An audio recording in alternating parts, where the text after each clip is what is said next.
एक तो YouTube channel medical and nurses अब आज जैसा आप लोग हेडिंग में देख रहे हैं कि हम यहाँ पर बेसिक से स्टार्ट करने वाले हैं, स्पेशली गायनेक और चाइल्ड हेल्थ नर्सिंग। तो यहाँ पर हम वही चीज़ें पढ़ेंगे जो आपके एग्ज़ाम में आती हैं। बेसिकली यहाँ पर आज की क्लास होगी जो हमारी ओबीजी के जो बेसिक क्वेश्चन एग्ज़ाम में आते हैं वो बहुत ही जल्द एज़ पर आपकी जो रिक्वायरमेंट है, जो भी आपके एग्ज़ाम होने वाले हैं उनके सिलेबस के अकॉर्डिंग यहाँ पर आज की क्लास में क्वेश्चन हम देखेंगे। और बहुत ही जल्दी आपको स्पेशली एएनएम और जीएनएम वालों के लिए हिंदी इंग्लिश फॉर्मेट में बुक आने वाली है, जो कि ऑलमोस्ट सभी चीज़ें हो गई हैं बुक पर।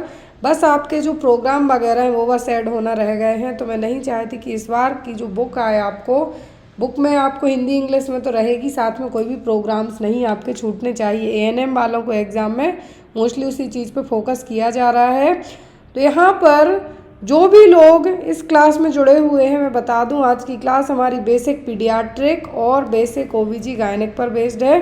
क्लास में एंड तक ज़रूर जुड़े रहिए। जो लोग नए हैं चैनल पर, प्लीज़ चैनल को सब्सक्राइब करके बेल आइकन बटन ज़रूर प्रेस करिए। जिनका एग्ज़ाम है 15 तारीख को, उनको मैं सजेस्ट करना चाहूँगी, जिनका भी 15 दिसंबर को त्रिपुरा में एएनएम एग्ज़ाम है, वो लोग एक बार ऑल स्टेट के सीएचओ पेपर सॉल्व करके देख लीजिए। मेरी रिक्वेस्ट है उन सभी लोगों से, क्योंकि आपका जो सिलेबस है पूरा कम्प्लीटली सीएचओ सिलेबस से मैच हो रहा है और अलग अलग स्टेट वाइज जो सीएचओ के पेपर चैनल पर अपडेटेड हैं, आप चाहें तो वो देख सकते हैं।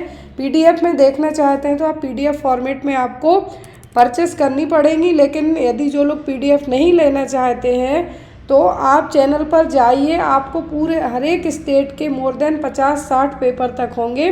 वो सभी पेपर आप लोग एक बार देख लीजिए कि क्वेश्चन कितने ज़्यादा मैच है। और जब 15 तारीख को पेपर होगा तो मैं भी देखूंगी कि आपका पेपर कैसा आता है, क्योंकि एज़ पर मेरा जो 6-7 साल का एक्सपीरियंस हो गया है आपको पढ़ाते पढ़ाते, इतना पता है कि एएनएम और सीएचओ के क्वेश्चन मैच करते हुए आते हैं। तो आप लोग ज़रूर एएनएम वाले जो भी लोग एग्ज़ाम दे रहे हैं, स्पेशली आप त्रिपुरा का पेपर त्रिपुरा सीएचओ के जो पेपर्स हुए हैं वो देख लीजिए। एनएचएम सीएचओ 4 पेपर हुए हैं अभी तक, चैनल पर ऑलमोस्ट अपडेटेड हैं चारों पेपर, तो आपको एक बार वो देखना है। साथ में आप अलग अलग स्टेट वाइज जो सीएचओ पेपर हुए हैं वो भी एक बार चेक कर लीजिए, आपको बहुत हेल्प हो जाएगी। जो भी आपके डाउट वगैरह रह जाते हैं तो डाउट आप अपने मेरा ऑफिशियल व्हाट्सएप नंबर है वहाँ पर आप मुझसे डायरेक्ट पूछ सकते हैं। During active management of labor injection, ergometrin is contraindicated in which of the following condition? तो जब भी अर्गोमेट्रिन इंजेक्शन दिया जा रहा है, कब? Active management of third stage होती है जो लेबर की, तीसरी स्टेज में अर्गोमेट्रिन दिया जाता है। क्या है? तीसरी स्टेज में अर्गोमेट्रिन दिया जाता है। तो यहाँ पर किस केस में अर्गोमेट्रिन है जो कॉन्ट्राइंडिकेट रहेगा? प्रीमी ग्रेविडा मदर में, सीवियर एक्लेम्सिया में, प्रोलॉन्ग्ड लेबर में, या फिर नन ऑफ दी अबव? किस केस में है जो अर्गोमेट्रिन इंजेक्शन दे रहे हैं आप, यदि किस केस में आपको अवॉइड करना है? थर्ड स्टेज ऑफ लेबर में पीपीएच को मैनेज करने के लिए ऑक्सीटोसिन के साथ साथ अर्गोमेट्रिन भी दिया जाता है। लेकिन जब माँ को यदि हाई ब्लड प्रेशर की प्रॉब्लम हो तो ऐसे केस में अर्गोमेट्रिन नहीं दिया जाता है। ऐसे केस में यूट्रस रप्चर होने के चांसेस ज़्यादा रहेंगे। इसीलिए ऐसे केस में क्या रहेगा, क्योंकि और ज़्यादा है जो बहुत हाई लेवल पर कॉन्ट्रैक्शंस को बढ़ा सकता है, यूट्रस रप्चर हो सकती है। तो ऐसे केस में अर्गोमेट्रिन अवॉइड किया जाएगा। अब यदि माँ प्रीमी ग्रेविडा है, मतलब यदि माँ है जो प्रीमी ग्रेविडा है, तो यहाँ पर इस प्रीमी ग्रेविडा मदर के लिए आप अर्गोमेट्रिन दे सकते हैं। दूसरा, प्रोलॉन्ग्ड लेबर, मतलब 18 घंटे से लंबा हो गया ड्यूरेशन, यदि लेबर पेन के लिए 18 घंटे से ज़्यादा टाइम का जो समय है हो चुका है तब भी बच्चा नहीं हुआ है, तो उस केस में आप दे सकते हैं। लेकिन यदि माँ को severe eclampsia, that means BP high हो रहा है, प्रोटीन यूरिया है, स्वेलिंग है, हेडेक हो रहा, ब्लड विजन हो रहा है, और सीवियर एक्लेम्सिया में फिट्स भी आ सकती हैं, तो ऐसे केसेस में मोस्ट ऑफ द टाइम यदि बीपी की प्रॉब्लम है अर्गोमेट्रिन अवॉइड किया जाएगा। तो यहाँ पर भी वही सेम सिचुएशन है, आपके ऑप्शंस के अकॉर्डिंग प्रीमी ग्रेविडा में दे सकते, प्रोलॉन्ग्ड लेबर है तब भी दे सकते हैं। लेकिन यहाँ पर यदि माँ को हाई ब्लड प्रेशर की और सीवियर एक्लेम्सिया की समस्या है तो ऐसे केस में आप अर्गोमेट्रिन अवॉइड।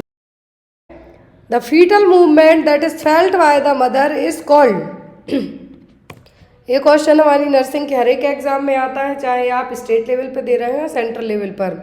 माता के द्वारा महसूस की जाने वाली भ्रूण की हलचल क्या कहलाती है? Braxton Hicks contraction, quickening, Goodell sign या फिर हैगर साइन, क्या कहलाएगी ये? यहाँ पर यदि क्या है, माँ को अपने बच्चे की जो फीटल मूवमेंट है फील होती है जनरली 20 वीक की प्रेगनेंसी में।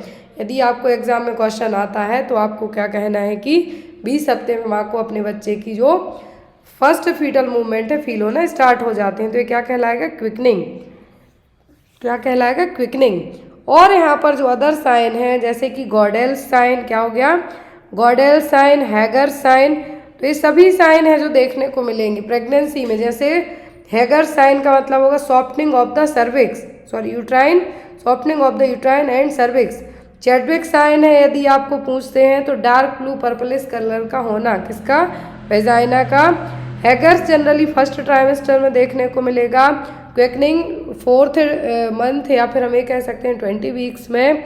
और लेडिन साइन का मतलब होता है सॉफ्टनिंग ऑफ द यूट्रस, जो जनरली 6 वीक में देखने को मिलेगा।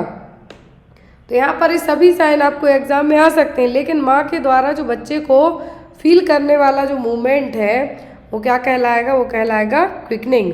और क्विकनिंग के बाद आपको ड्यूरेशन पूछें तो वो होता है कितना?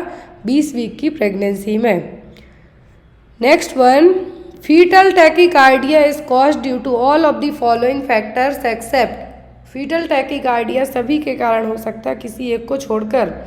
ऑप्शन में है मैटरनल और फीटल एनीमिया, मैटरनल और fetal infection, severe fetal hypoxia, फिर फीटल कॉम्प्रोमाइज़। किस केस में फीटल हाइपोक्सिया की कंडीशन डेवलप हो सकती है, सॉरी टैकीकार्डिया की कंडीशन डेवलप हो सकती है? तो फीटल टैकीकार्डिया की कंडीशन डेवलप होने के लिए जो सभी कंडीशन है, जैसे माँ और फीटस दोनों के लिए क्या होना? एनीमिया की कंडीशन होना, खून की कमी होना। मैटरनल और फीटल इन्फेक्शन के कारण भी हो सकता है, फीटल कंप्रोमाइज़ के कारण भी हो सकता है, लेकिन सीवियर फीटल हाइपोक्सिया के केस में क्या है? सीवियर फीटल हाइपोक्सिया के केस में बच्चा है जो यूट्रस में जो बेबी है उसको टैकीकार्डिया की कंडीशन डेवलप नहीं होगी। टैकीकार्डिया का मतलब 160 और 180 से ज़्यादा फीटस की हार्ट रेट का जाना, क्या कहलाएगा? Fetal tachycardia. नॉर्मली होती है 140 to 160 के बीच की रेंज में, लेकिन इससे ज़्यादा जाती है तो ये कंडीशन कहलाएगी fetal tachycardia. Severe fetal hypoxia के केस में कंडीशन डेवलप नहीं होगी। बाकी यदि माँ है जो मैटरनल कीटोसिस की कंडीशन हुई हो, डिहाइड्रेशन हुआ हो या फिर एंटीकोलिनर्जिक मेडिसिन लेती हो, तो ऐसे केस में ज़्यादा चांसेस रहेंगे किसके? फीटल टैकीकार्डिया होने के। अगला क्वेश्चन है, fetal blood sampling is contraindicated in which of the following condition. यदि आपको फीटल ब्लड सैम्पलिंग के लिए जो फीटस का ब्लड सैंपल लेना है तो सभी केस में कौन से केस में कॉन्ट्राइंडिकेट रहेगा? HIV positive women, thick meconium stained liquor, atypical and abnormal tracing on electronic fetal monitoring, all of the above. किस केस में आप फीटल की जो ब्लड सैंपल आपको कलेक्ट करना है टेस्टिंग के लिए वो नहीं कर सकते हैं, कॉन्ट्राइंडिकेट है? तो यदि थिक मेकोनियम स्टैंड है तब कर सकते हैं क्योंकि इसमें उतना रिस्क नहीं होगा। और यहाँ पर यदि माँ HIV पॉजिटिव है, ध्यान रखें सबसे ज़्यादा HIV होने का रिस्क है जो अपकमिंग बेबी को कहाँ से रहेगा, या तो वर्टिकल ट्रांसमिशन से या नॉर्मल वेजाइनल डिलीवरी के टाइम पर। तो यहाँ पर यदि माँ क्या है HIV पॉजिटिव है तब बच्चे का ब्लड सैंपल कलेक्ट नहीं कर सकते, क्योंकि ऐसे केसेस में बच्चे को इनकेस HIV नहीं भी है तो भी होने का चांसेस रहेगा। तो यहाँ पर आपका आंसर क्या होगा? HIV पॉजिटिव वुमेन के केस में आप है जो फीटल ब्लड सैंपल कलेक्ट नहीं कर सकते हैं। नेक्स्ट वन, सिफिलिस हो गया तो वैसे केस में भी आप नहीं करेंगे। HIV हो गया, गोनोरिया हो गया, तो ऐसे केस में भी क्या है जो तो ये सेक्सुअली ट्रांसमिटेड डिसीज़ है, बच्चे को होने का रिस्क ज़्यादा रहेगा इसलिए। अगला क्वेश्चन है, a family planning measures of using a diaphragm और डच कैप इज कॉल्ड। तो फैमिली प्लानिंग मेजर्स हैं जैसे कि डायफ्राम और डच कैप हो गया, इसके लिए कौन सी मेथड में कंसीडर किए जाएंगे? नेचुरल मेथड में, बैरियर मेथड में, इंट्रायूट्राइन कॉन्ट्रासेप्टिव डिवाइस में कि कैलेंडर मेथड में? और ये जितने भी क्वेश्चन हैं जिनका एमपी के लिए एग्जाम है उनके लिए बहुत ही ज़्यादा हेल्पफुल रहने वाले हैं, एमपी वालों के लिए, साथ ही साथ डीएचएस एग्ज़ाम के लिए और एएनएम एग्ज़ाम के लिए। तो यदि फैमिली प्लानिंग मेथड में डायफ्राम, डच कैप और कॉन्डोम पूछा जाता है तो ये सभी क्या है? ये बैरियर मेथड। कौन सी मेथड? ये बैरियर मेथड। आपने सिलेबस देखा होगा कि उसमें आपको 5 नंबर के क्वेश्चन फैमिली प्लानिंग से भी पूछे जाने हैं। फैमिली प्लानिंग मेजर्स में आपको या तो एक क्वेश्चन आता है आपको फैमिली प्लानिंग प्रोग्राम का 1952 में जो आया था। दूसरा क्वेश्चन आता है कि सबसे चीप मेथड कौन सी है फैमिली प्लानिंग की, तो ये कॉन्डोम। तीसरा आता है इंडिया में सबसे ज़्यादा परमानेंट जो स्टरलाइजेशन मेथड है वो कौन कराती हैं, तो वो है women tubectomy.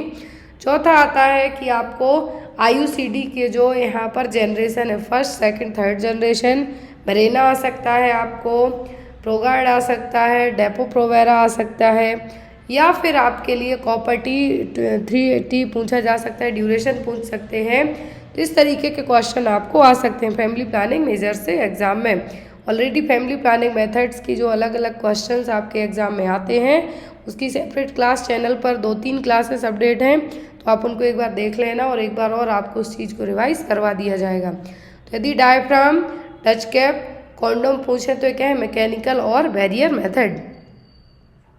Next one, any bleeding from or into the genital tract after the period of viability but before the birth of the baby is called.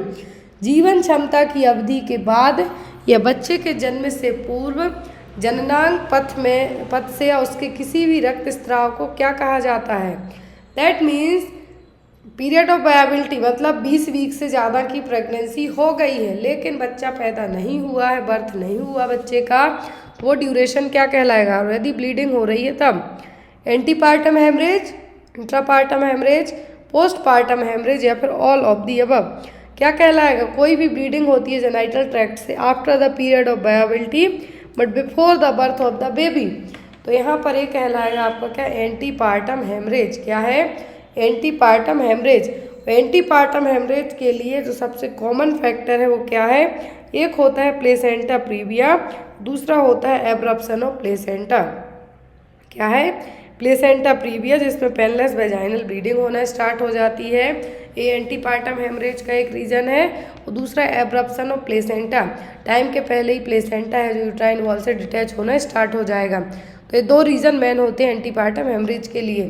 दूसरा है इंट्रापार्टम हेमरेज मतलब bleeding during the delivery time, delivery के time पर जो bleeding हो रही है वो। और तीसरा है पोस्टपार्टम हेमरेज, आफ्टर डिलीवरी के बाद विद इन 24 घंटों के अंदर यदि 500 ml से ज़्यादा ब्लड लॉस हो जाए तो वो कहलाता है postpartum haemorrhage.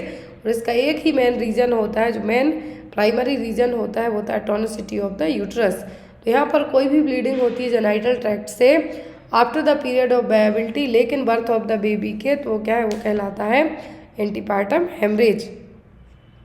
Next one, the clinical features of first stage of labour include all except, सभी पहली स्टेज की जो लेबर की फर्स्ट स्टेज है उसके क्लिनिकल फीचर्स हैं किसी एक को छोड़कर।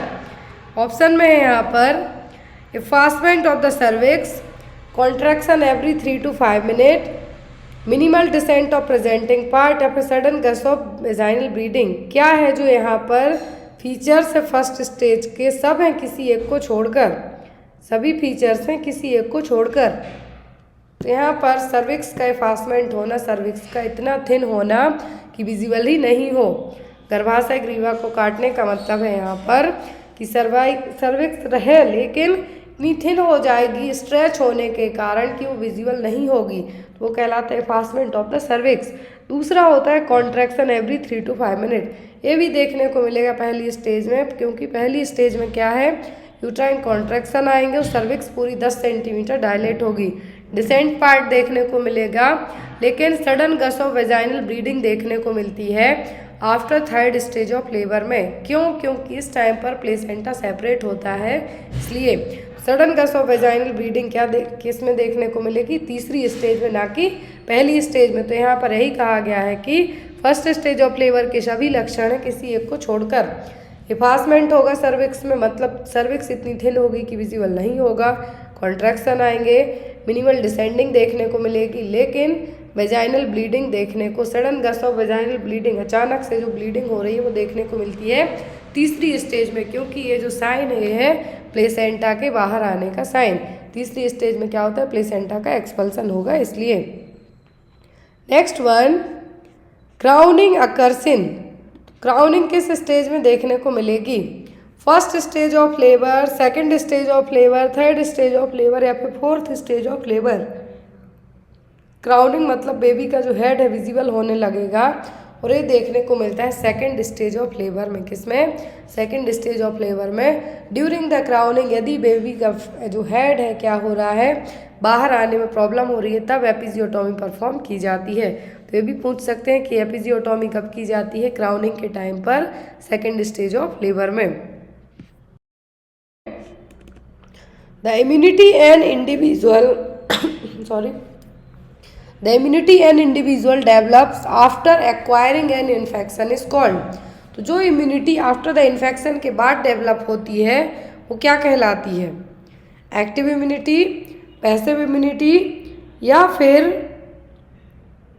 हार्ड इम्यूनिटी या फिर ऑल ऑफ दी अब क्या कहलाएगी इम्यूनिटी। तो यहाँ पर जो इम्यूनिटी कहलाएगी वो कौन सी इम्यूनिटी होगी, होगी आपकी एक्टिव इम्यूनिटी। कोई भी इम्यूनिटी आपको इन्फेक्शन होने के बाद डेवलप होती है तो क्या कहलाएगी, आपकी एक्टिव इम्यूनिटी। अगला क्वेश्चन है, the equipment used to carry small quantities of vaccine for outreach programme is called. ये क्वेश्चन हमने कई बार पढ़ा हुआ है क्योंकि आपके एग्जाम में भी कई बार रिपीट भी हुआ है। यदि आपको कोई जो नेशनल प्रोग्राम्स वगैरह हैं वो आप क्या कर रहे हैं, कंडक्ट करा रहे हैं, लेकिन आपको वहाँ पर वैक्सीन्स लेके जानी है, तो उन वैक्सीन्स के लिए क्या है, उन वैक्सीन्स के लिए आप कैसे लेके जाएंगे। ऑप्शन में है यहाँ पर walk in freezer, walk in cooler, vaccine carriers या फिर आइस पैक्स। कैसे लेके जाएंगे आप उनके लिए। तो यदि आप कुछ स्मॉल क्वांटिटी में वैक्सीन कैरी करते हैं तो आप कैसे लेके जाएंगे, आपको लेके जाना होगा किसमें, आउटरीच प्रोग्राम में, वैक्सीन कैरियर में। किसमें, वैक्सीन कैरियर में। आपने देखा होगा कि जो वैक्सीन कैरियर में 6 से 7 और 8 है जो वायल रख लिए जाते हैं यदि आपको किसी भी प्रोग्राम के तहत वैक्सीनेशन करने की ज़रूरत पड़ती है तब। Next one, the major cause of nutritional blindness in children usually between the age of 1 to 3 year is called. तो यदि बच्चे की उम्र 1 से 3 साल है और उनमें पोषण संबंधी अंधेपन का जो मुख्य कारण है वो क्या होगा।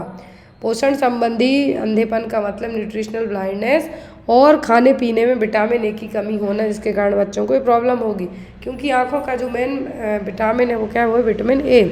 तो ऑप्शन है ज़ीरोफ्थेल्मिया, नाइट ब्लाइंडनेस, ब्लाइंडनेस या फिर नन ऑफ दी अबव। बच्चों में जो अंधेपन का मुख्य रीज़न होगा वो होगा ज़ीरोफ्थेल्मिया। क्या है, ज़ीरोफ्थेल्मिया।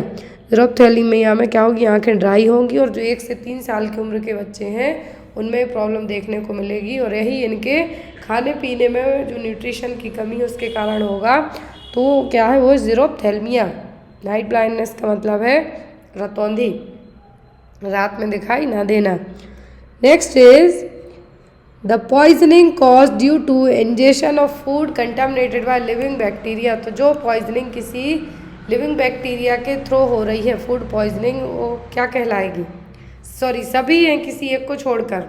जीवित जीवाणुओं द्वारा दूषित खाद्य पदार्थों को अंतर्ग्रहण के कारण होने वाली विषाक्तता। विषाक्तता का मतलब है जो पॉइजनिंग, सभी हैं किसी एक को छोड़कर। साल्मोनेला टाइफी, साल्मोनेला पॉइजनिंग होती है, उसके लिए क्या है रिस्पॉन्सिबल, साल्मोनेला। स्टेफाइलोकोकल ये भी एक बैक्टीरिया है। बॉटुलिज्म क्या है, बॉटुलिज्म से भी फूड पॉइजनिंग होती है, लेकिन केमिकल पॉइजनिंग है जो आपका लिविंग बैक्टीरिया की कैटेगरी में नहीं आएगा। केमिकल पॉइजनिंग का मतलब है कि कुछ भी, या तो आपने कुछ केमिकल्स में कुछ ऐसी मेडिकेशन ले ली या फिर साइनाइड ले लिया, तो वो सब आपका फूड पॉइजनिंग में नहीं आएगा, वो आएगा किसमें, केमिकल पॉइजनिंग में। वेरिसेला वैक्सीन है, तो जो वेरिसेला वैक्सीन है किस तरीके की वैक्सीन है, किल्ड, लाइव एटेन्यूएटेड, इम्यूनोग्लोबुलिन या फिर none of the above. Vaccine generally 2 type की होती हैं, कितनी, 2 टाइप की वैक्सीन होती हैं, जिनमें आती है लाइव और किल्ड वैक्सीन। लेकिन जो वेरिसेला वैक्सीन है, कौन सी, वेरिसेला वैक्सीन है वो कौन सी वैक्सीन है, वो लाइव अटेन्यूएटेड वैक्सीन। ये देखिए यहाँ पर लिस्ट वाइज दी हुई हैं क्योंकि एग्जाम में आती हैं। लाइव वैक्सीन का जो ड्यूरेशन है वो क्या होता है, लंबे टाइम तक के काम करने लायक रहती हैं आपकी बॉडी में एज़ कम्पेयर टू किल्ड के। तो यहाँ पर लाइव वैक्सीन में आती है आपकी BCG, typhoid, OPV, yellow fever, measles, chicken pox and influenza. अब यहाँ पर पूछा है वेरिसेला, तो वेरिसेला किसके लिए रिस्पॉन्सिबल है, चिकन पॉक्स के लिए। फिर दूसरी आती है किल्ड वैक्सीन। किल्ड वैक्सीन में जो बहुत ही हम ये कह सकते हैं इनका जो ड्यूरेशन है या फिर इनके काम करने का तरीका है एज़ कम्पेयर टू लाइफ के क्या है, कमज़ोर मानी जाती हैं। तो इसमें आपकी आएगी pertussis, typhoid, hepatitis A, B, polio की जो इंजेक्टेबल फॉर्म है वो वाली आपकी आएगी, जैपनीज इंसेफ्लाइटिस आएगी। टॉक्साइड की बात करें हम तो टिटनेस टॉक्साइड इस कैटेगरी में कंसीडर किए जाएंगे। नेक्स्ट क्वेश्चन है the route of administration of measles vaccine. Measles vaccine किस रूट से दी जाती है, ऑप्शन में है इंट्राडर्मल, सबक्यूटेनियस, इंट्रामस्कुलर या फिर ओरल। तो ओरल दी जाने वाली 2 वैक्सीन है, ओनली जो ओरल है 2 वैक्सीन बस दी जाती हैं, जिनमें से एक क्या है रोटावायरस जिसकी 5 बूंद दी जाती हैं 6, 10 और 14 वीक्स की एज में, और दूसरी है OPV वैक्सीन जो 0 डोज दिया जाता है at the time of birth, then 5 साल की उम्र तक है जो दी जाती है। फिर इंट्राडर्मल रूट से दी जाने वाली ओनली एक ही सिंगल वैक्सीन है, वो है बेसिलाई काल्मेटिक ग्यूरिन वैक्सीन और BCG वैक्सीन, जो कि ट्यूबरक्लोसिस से प्रिवेंट करने के लिए दी जाती है। अब बात आती है सबक्यूटेनियस की, तो सबक्यूटेनियस दी जाती है कौन सी, मीजल्स। कौन सी वैक्सीन, मीजल्स वैक्सीन 12 महीने की उम्र कंप्लीट करने के बाद, जब बच्चे की उम्र 1 साल से ज़्यादा हो जाए उसके बाद। नेक्स्ट थिंग है यहाँ पर इंट्रामस्कुलर। बच्चों में जो क्वेश्चन एक तो ये पूछा जाता है कि जो इंट्रामस्कुलर वैक्सीन दी जाती हैं जैसे हेपेटाइटिस B वैक्सीन हो गई, पेंटावैलेंट वैक्सीन हो गई, ये इंट्रामस्कुलरली दी जाती हैं। तो इन इंट्रामस्कुलर वैक्सीन को इन्फेंट में कौन सी मसल में इंजेक्ट किया जाएगा, तो वो थी वास्टस लेटरलिस मसल्स। ये क्वेश्चन आपको बार बार एग्जाम में आ भी चुका है कि इन्फेंसी पीरियड में बच्चों में जो वैक्सीन इंट्रामस्कुलर दी जाने वाली वैक्सीन कौन से रूट से दी जाती हैं, तो वो है कौन सी मसल्स में दी जाती हैं, तो वो vastus lateralis muscles. Next one the incubation period of mumps. तो मीजल, मम्स, रुबेला आपने MMR के फॉर्म में तीनों पढ़े हैं, लेकिन यहाँ पे इनक्यूबेटरी पीरियड पूछा है किसका, मम्स का। ऑप्शन में है यहाँ पर 0 to 1 वीक, 1 से 2 हफ्ते, 2 से 4 हफ्ते या फिर 5 से 8 हफ्ते। कितना है मम्स का जो इनक्यूबेटरी पीरियड है वो यहाँ पे पूछा गया है। तो मम्स को कहा जाता है पैरोटाइटिस, जो आपकी पैरोटिड ग्लैंड है वो इसमें अफेक्ट होती है। जो पैरोटिड ग्लैंड, सलाइवरी ग्लैंड है यहाँ पर, ये आपकी अफेक्ट होगी। अब मम्स है यहाँ पर, तो मम्स के लिए इंक्यूबेशन पीरियड पूछा है। इंक्यूबेशन पीरियड का मतलब क्या है कि आपकी बॉडी में जब पैरामिक्सोवायरस एंटर किया, क्योंकि इसका पॉजिटिव एजेंट क्या है, पैरामिक्सोवायरस। जब ये पैरामिक्सोवायरस आपकी बॉडी में एंटर करता है तो आफ्टर दैट कितने दिनों के अंदर आपकी बॉडी साइन सिम्टम्स शो करती है, तो वो कहलाता है इंक्यूबेटरी पीरियड। अब यहाँ पर यदि मम्स का पॉजिटिव एजेंट पूछे तो ये वायरस के थ्रू फैलता है, पैरामिक्सोवायरस, जो कि रुबेला वायरस फैमिली का एक मेंबर है। इसमें पैरोटिड ग्लैंड अफेक्ट होती है, जो आपके कान के आगे की तरफ रहेगी, वो ग्लैंड इसमें मेनली अफेक्ट होती है। तो यहाँ पर इसका इंक्यूबेटरी पीरियड क्या है, 2 से 4 हफ्ते। नेक्स्ट क्वेश्चन है the antiviral drug used to treat influenza is. तो कौन सी एंटीवायरल ड्रग है जो इन्फ्लुएंजा को ट्रीट करने के लिए यूज़ की जाती है। ड्रग ऑफ चॉइस आपको आती है, इन्फ्लुएंजा की आती है, गट की आती है, यदि इंट्राक्रेनियल प्रेशर बढ़ा हुआ है तब उसके लिए पूछी जाती है। एक्लेम्सिया में यदि प्रेगनेंसी में जो एक्लेम्सिया है उस कंडीशन को ट्रीट करने के लिए ड्रग ऑफ चॉइस पूछी जाती है। तो जो एंटीवायरल ड्रग है इन्फ्लुएंजा को ट्रीट करने के लिए यूज़ की जाती है वो कौन सी है, एसाइक्लोविर, ओसेल्टाम्बिर, इम्यूनोविर या फिर जिडोविडिन। तो कौन सी मेडिसिन है जो इन्फ्लुएंजा को ट्रीट करने के लिए यूज़ की जाती है, तो वह ओसेल्टाम्बिर। कौन सी, oseltamivir. Next is the vaccine preventable disease that are caused by droplet infection in all except. तो यहाँ पर वैक्सीन प्रिवेंटेबल डिसीज है जो कि ड्रॉपलेट इन्फेक्शन से फैलती है, वो सभी है किसी एक को छोड़कर। मेनिंगोकोकल मेनिंजाइटिस, वूफिंग कफ, डिप्थीरिया, पोलियो, इनमें सभी हैं जो ड्रॉपलेट इन्फेक्शन से फैल सकती हैं। वैक्सीन से इसको बचा भी सकते हैं होने से, लेकिन किसी एक को छोड़कर। पहली चीज़ दिमाग में रखें कि वैक्सीन प्रिवेंटेबल डिसीज़, दूसरा droplet infection.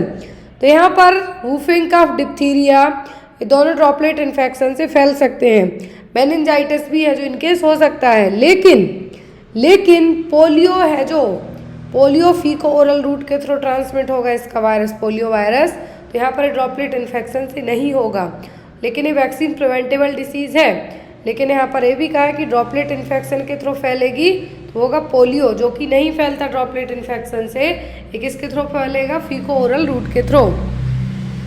Next one, which of the following is a blood borne disease? तो इनमें से ब्लड बॉर्न डिसीज कौन सी है? Hepatitis A, hepatitis C, hepatitis E, या फिर ऑल ऑफ दी अबव? कौन सी है इनमें से जो ब्लड बॉर्न डिसीज है? ब्लड बॉर्न का मतलब ब्लड से हो सकती है, तो हेपेटाइटिस ए और ई, इनका जो मोड ऑफ ट्रांसमिशन होता है वो होता है फीको ओरल रूट। क्या है? फीको ओरल रूट। फिर यहाँ पर आती है हेपेटाइटिस सी, तो इसको कहा जाता है ट्रांसफ्यूजनल हेपेटाइटिस, क्योंकि ये इन्फेक्टेड ब्लड के ट्रांसमिशन के कारण भी फैल सकती है। यदि इन्फेक्टेड हेपेटाइटिस सी पर्सन का ब्लड किसी पर्सन को इंजेक्ट कर दिया और एडमिनिस्टर कर दिया तो उसको भी हो सकती है ट्रांसफ्यूज करने के कारण। तो इसीलिए इसको कहा जाता है ब्लड बॉर्न डिसीज, जो कि क्या है यहाँ पर? हेपेटाइटिस सी, और इसको ट्रांसफ्यूजनल हेपेटाइटिस सी के नाम से भी जाना जाता है। Next one, in children with diarrhoea the main aim of ORS therapy is to. तो बच्चों में जो डायरिया का मेन एम है वो क्या है? दस्त से ग्रसित बच्चों में ORS थेरेपी दी जा रही है, तो इस ORS का है जो क्या मेन रीजन है, क्यों दी जाती है? ऑप्शन में prevent dehydration, reduce mortality, to correct water and electrolyte deficient, and all of the above. क्या है यहाँ पर? तो डायरिया का जो मेन एम है, डायरिया में ORS दिया जाता है, तो इसका मेन एम क्या है? डिहाइड्रेशन से प्रिवेंट करना। क्या है? डिहाइड्रेशन से प्रिवेंट करना। दूसरा है मॉर्टेलिटी को कम करना, क्योंकि यदि इनकेस बच्चे को टाइम पर, यदि डायरिया की कंडीशन हुई, ये लूज मोशन और वॉमिटिंग दोनों हो रहे हैं, तो यहाँ पर बच्चे में क्या होगा? डिहाइड्रेशन तो होगा ही, तो उसको प्रिवेंट करने के लिए तो आपने यहाँ पे जान लिया। लेकिन मॉर्टेलिटी कैसे हो? क्योंकि मोस्ट ऑफ दी केसेस में आपने स्पेशली गांव के बच्चों में गर्मियों के टाइम पे देखा होगा कि उनको सही टाइम पर ट्रीटमेंट नहीं मिल पाता है, और कहा जाता है कि उनकी उल्टी दस्त के कारण डेथ हो गई। तो इसका रीज़न यही है कि बच्चे को यदि टाइम पर ट्रीटमेंट किया जाएगा तो मॉर्टेलिटी रेट को भी आप कम कर सकते हैं। To correct water and electrolyte deficient, पानी और इलेक्ट्रोलाइट की कमी को ठीक करना। तो ये भी बिल्कुल करेक्ट है कि ORS देने से आपकी बॉडी में जो पानी की कमी हुई है, क्योंकि लूज मोशन और वॉमिटिंग के कारण जो पानी बाहर निकला है उसकी कमी को पूरा भी किया जा सकता है। तो यहाँ पर आपका आंसर क्या होगा? All of the above. ORS के कंपोनेंट्स पूछे जाते हैं आपको एग्जाम में कि ORS के सभी कंपोनेंट्स हैं, किसी एक को छोड़कर। इस तरीके से आपको क्वेश्चन आता है। Next one, what is the usual time of eruption of first two lower central incisor? तो प्रथम दो निचले क्रंदक दांत सामान्यतः किस समय पर निकलते हैं? First two lower central incisor, जो बच्चों में दांतों का इरप्शन होता है तो लोअर जो सेंट्रल इंसीजर है सबसे पहले आते हैं, देन आफ्टर ऊपर के दांत, जिनको आप कहेंगे ऊपर के दांत आना, लेकिन सबसे पहले आते हैं नीचे के दांत। तो उनकी उम्र क्या है? 2 से 3 महीने, 6 से 8 माह पर, 10 से 12 साल के बीच, या फिर 1 से 2 साल के बीच में। कब है जो टू लोअर सेंट्रल इंसीजर निकलते हैं? तो टू लोअर सेंट्रल इंसीजर निकलने का जो टाइमिंग है वो क्या है? वो है यहाँ पर 6 से 8 महीने। क्या है? 6 से 8 महीने। बच्चों में जनरली जो दांतों का इरप्शन कब होता है? 6 to 8 मंथ में। और जो फर्स्ट दांत आते हैं प्राइमरी, और जिनको आप दूध के दांत भी कह सकते हैं, वो आते हैं 6 से 8 महीने की उम्र में। अगला क्वेश्चन है, during pregnancy earliest time to feel quickening. यहाँ पर देखिए इसके स्टार्टिंग में बताया था कि क्विकनिंग है क्या।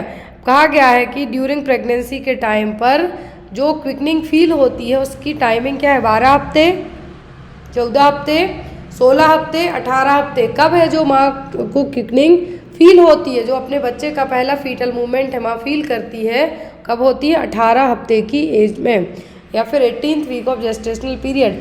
यदि यहाँ पर ऑप्शन में 18 की जगह 20 है तब आप 20 को मार्क कीजिए, लेकिन आपको 16 और 18 दोनों है तब आपको मार्क करना है क्या? 18, क्योंकि यहाँ पर ना तो प्रीमी कहा है ना ही मल्टीपल रखा है, यहाँ पर डायरेक्ट कहा है कि कब क्विकनिंग फील होगी। क्विकनिंग फील होने का जो ड्यूरेशन होगा, यदि एग्ज़ाम देने आप बैठे हैं तब आपको 20 वीक्स में ही मार्क करना है। यदि 16, 18, 20 है तब आप 20 को मार्क कीजिए, लेकिन यदि 18 है तो आप 18 को मार्क कीजिए, 20 नहीं है तब। Next is which of the following may be an indicator of AIDS in an individual. तो निम्नलिखित में से कौन सा संकेत किसी व्यक्ति में एड्स का इंडिकेटर है? CD4 T सेल्स की जो काउंटिंग है लेस देन 1000 सेल से कम हो जाना, CD4 काउंटिंग सेल्स 800 से भी कम होना, CD4 जो सेल्स काउंटिंग है 400 से भी कम होना, या फिर CD4 सेल काउंटिंग 200 से भी कम हो जाना। क्या होगा? तो जो यहाँ पर इंडिकेटर है एड्स का, क्या है? एड्स का जो इंडिकेटर है यहाँ पर वो क्या होगा? CD4 T सेल्स की जो काउंटिंग है 200 से भी कम हो जाना, CD4 जो कोशिकाओं की संख्या 200 प्रति क्यूबिक मिलीमीटर से भी कम होना, दैट मीन्स यहाँ पर क्या है? एड्स। अब एड्स के लिए 2 टेस्ट आपको याद रखना है। पहला वेस्टर्न ब्लॉट टेस्ट, एक कन्फर्मेटरी टेस्ट है, एग्जाम में आपको पूछा जाता है डायग्नोस्टिक टेस्ट, तो डायग्नोस्टिक में आप एलिजा कह सकते हैं, लेकिन कन्फर्मेटरी टेस्ट क्या होगा? यदि कन्फर्मेटरी आपको एग्जाम में आता है और ऑप्शन में आपको वेस्टर्न ब्लॉट भी है और साथ में एलिजा भी है, तो आपको टिक करना है वेस्टर्न ब्लॉट टेस्ट के लिए। किसके लिए? Western blot test is a confirmatory test for the AIDS AIDS. And यहाँ पर यदि ओनली डायग्नोस्टिक की बात करें तो एड्स का जो डायग्नोसिस है, डायग्नोसिस का मतलब ये नहीं कि कंफर्म हो गया है, कंफर्म करेगा वेस्टर्न ब्लॉट टेस्ट ही। Next one, study of physical, social and cultural history of a man is known as. मनुष्य के भौतिक, सामाजिक व सांस्कृतिक इतिहास अध्ययन को किस नाम से जाना जाता है? Study of physical, social, cultural history of a man is known as, सामाजिक विज्ञान के नाम से, एंथ्रोपोलॉजी, एक्लिटरेशन या फिर सोशियोलॉजी के नाम से। किसी भी इंसान की जो फिजिकल, सोशल और कल्चरल स्टडी, हिस्ट्री की यदि आप स्टडी करते हैं तो वो कहलाता है एंथ्रोपोलॉजी। क्या है? Anthropology. Next question is which hormone is essential for the milk production in mother's breast. तो माँ के ब्रेस्ट से जब जो दूध बनता है तो उसके लिए कौन सा हार्मोन रिस्पॉन्सिबल है? FSH, प्रोलैक्टिन, ADH या फिर ऑक्सीटोसिन। मिल्क बनने की प्रोसेस के लिए कहा गया है, मिल्क बनने के लिए जो हार्मोन रिस्पॉन्सिबल होगा वो होगा प्रोलैक्टिन हार्मोन। कौन सा? Prolactin hormone. मिल्क इजेक्शन के लिए कहते तो वो होता oxytocin hormone. Clear? Next is what do you mean by complete cervical dilatation during the labour.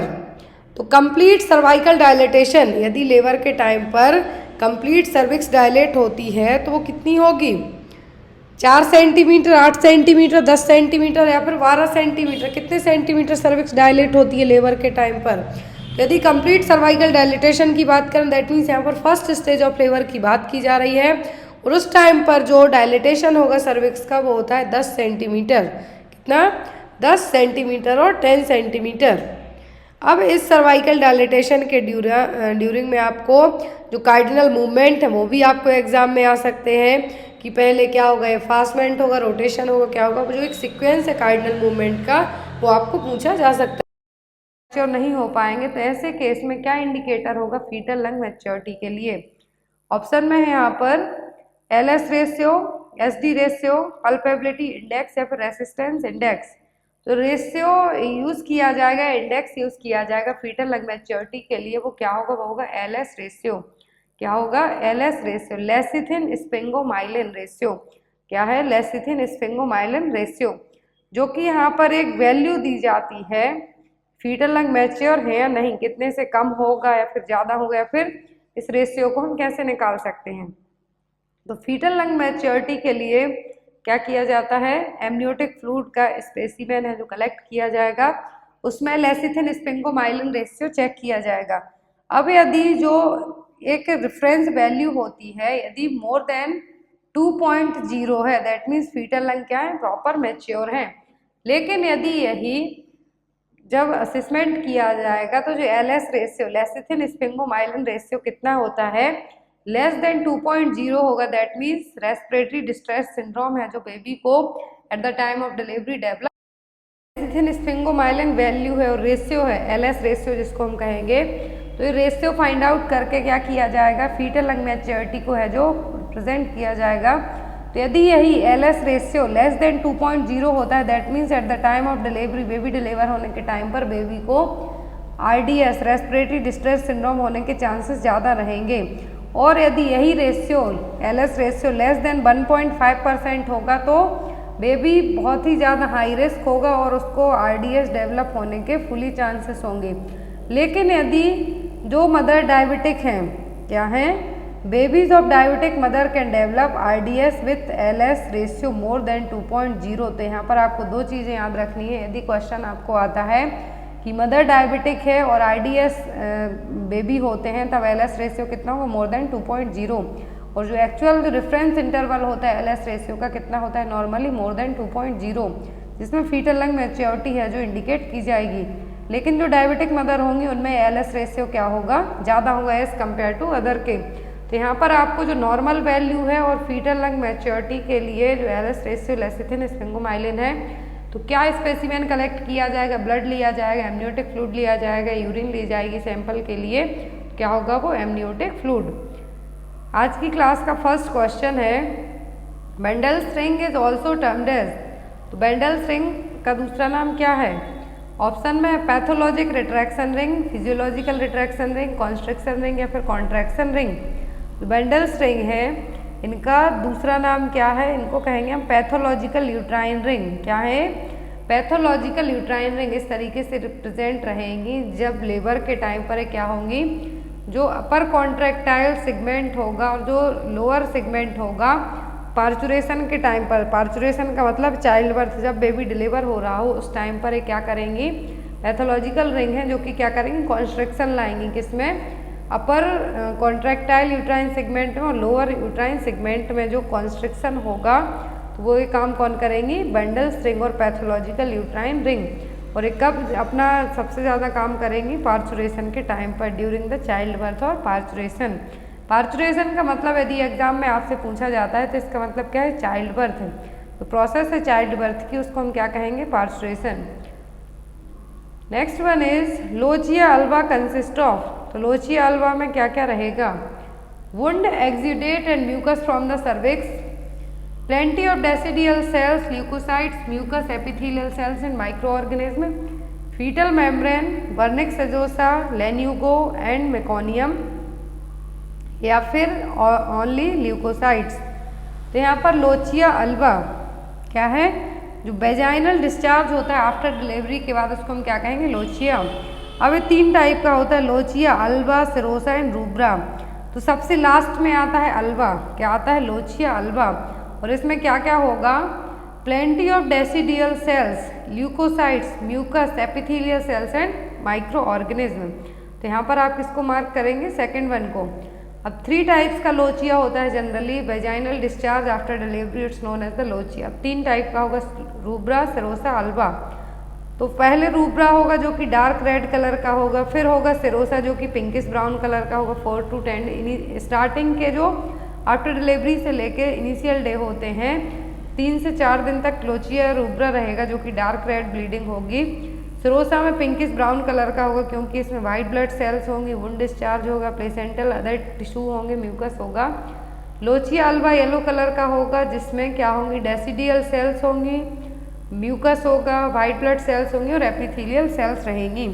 तो यहाँ पर आपका जो करेक्ट आंसर है वो क्या आया है, इसीलिए plenty of decidual cells, leukocytes, mucus epithelial cells and micro organism. तो सभी किसमें होंगे, लोचिया हम ऑलरेडी एक नहीं एटलीस्ट 100 टाइम्स से ज़्यादा बार पढ़ चुके हैं।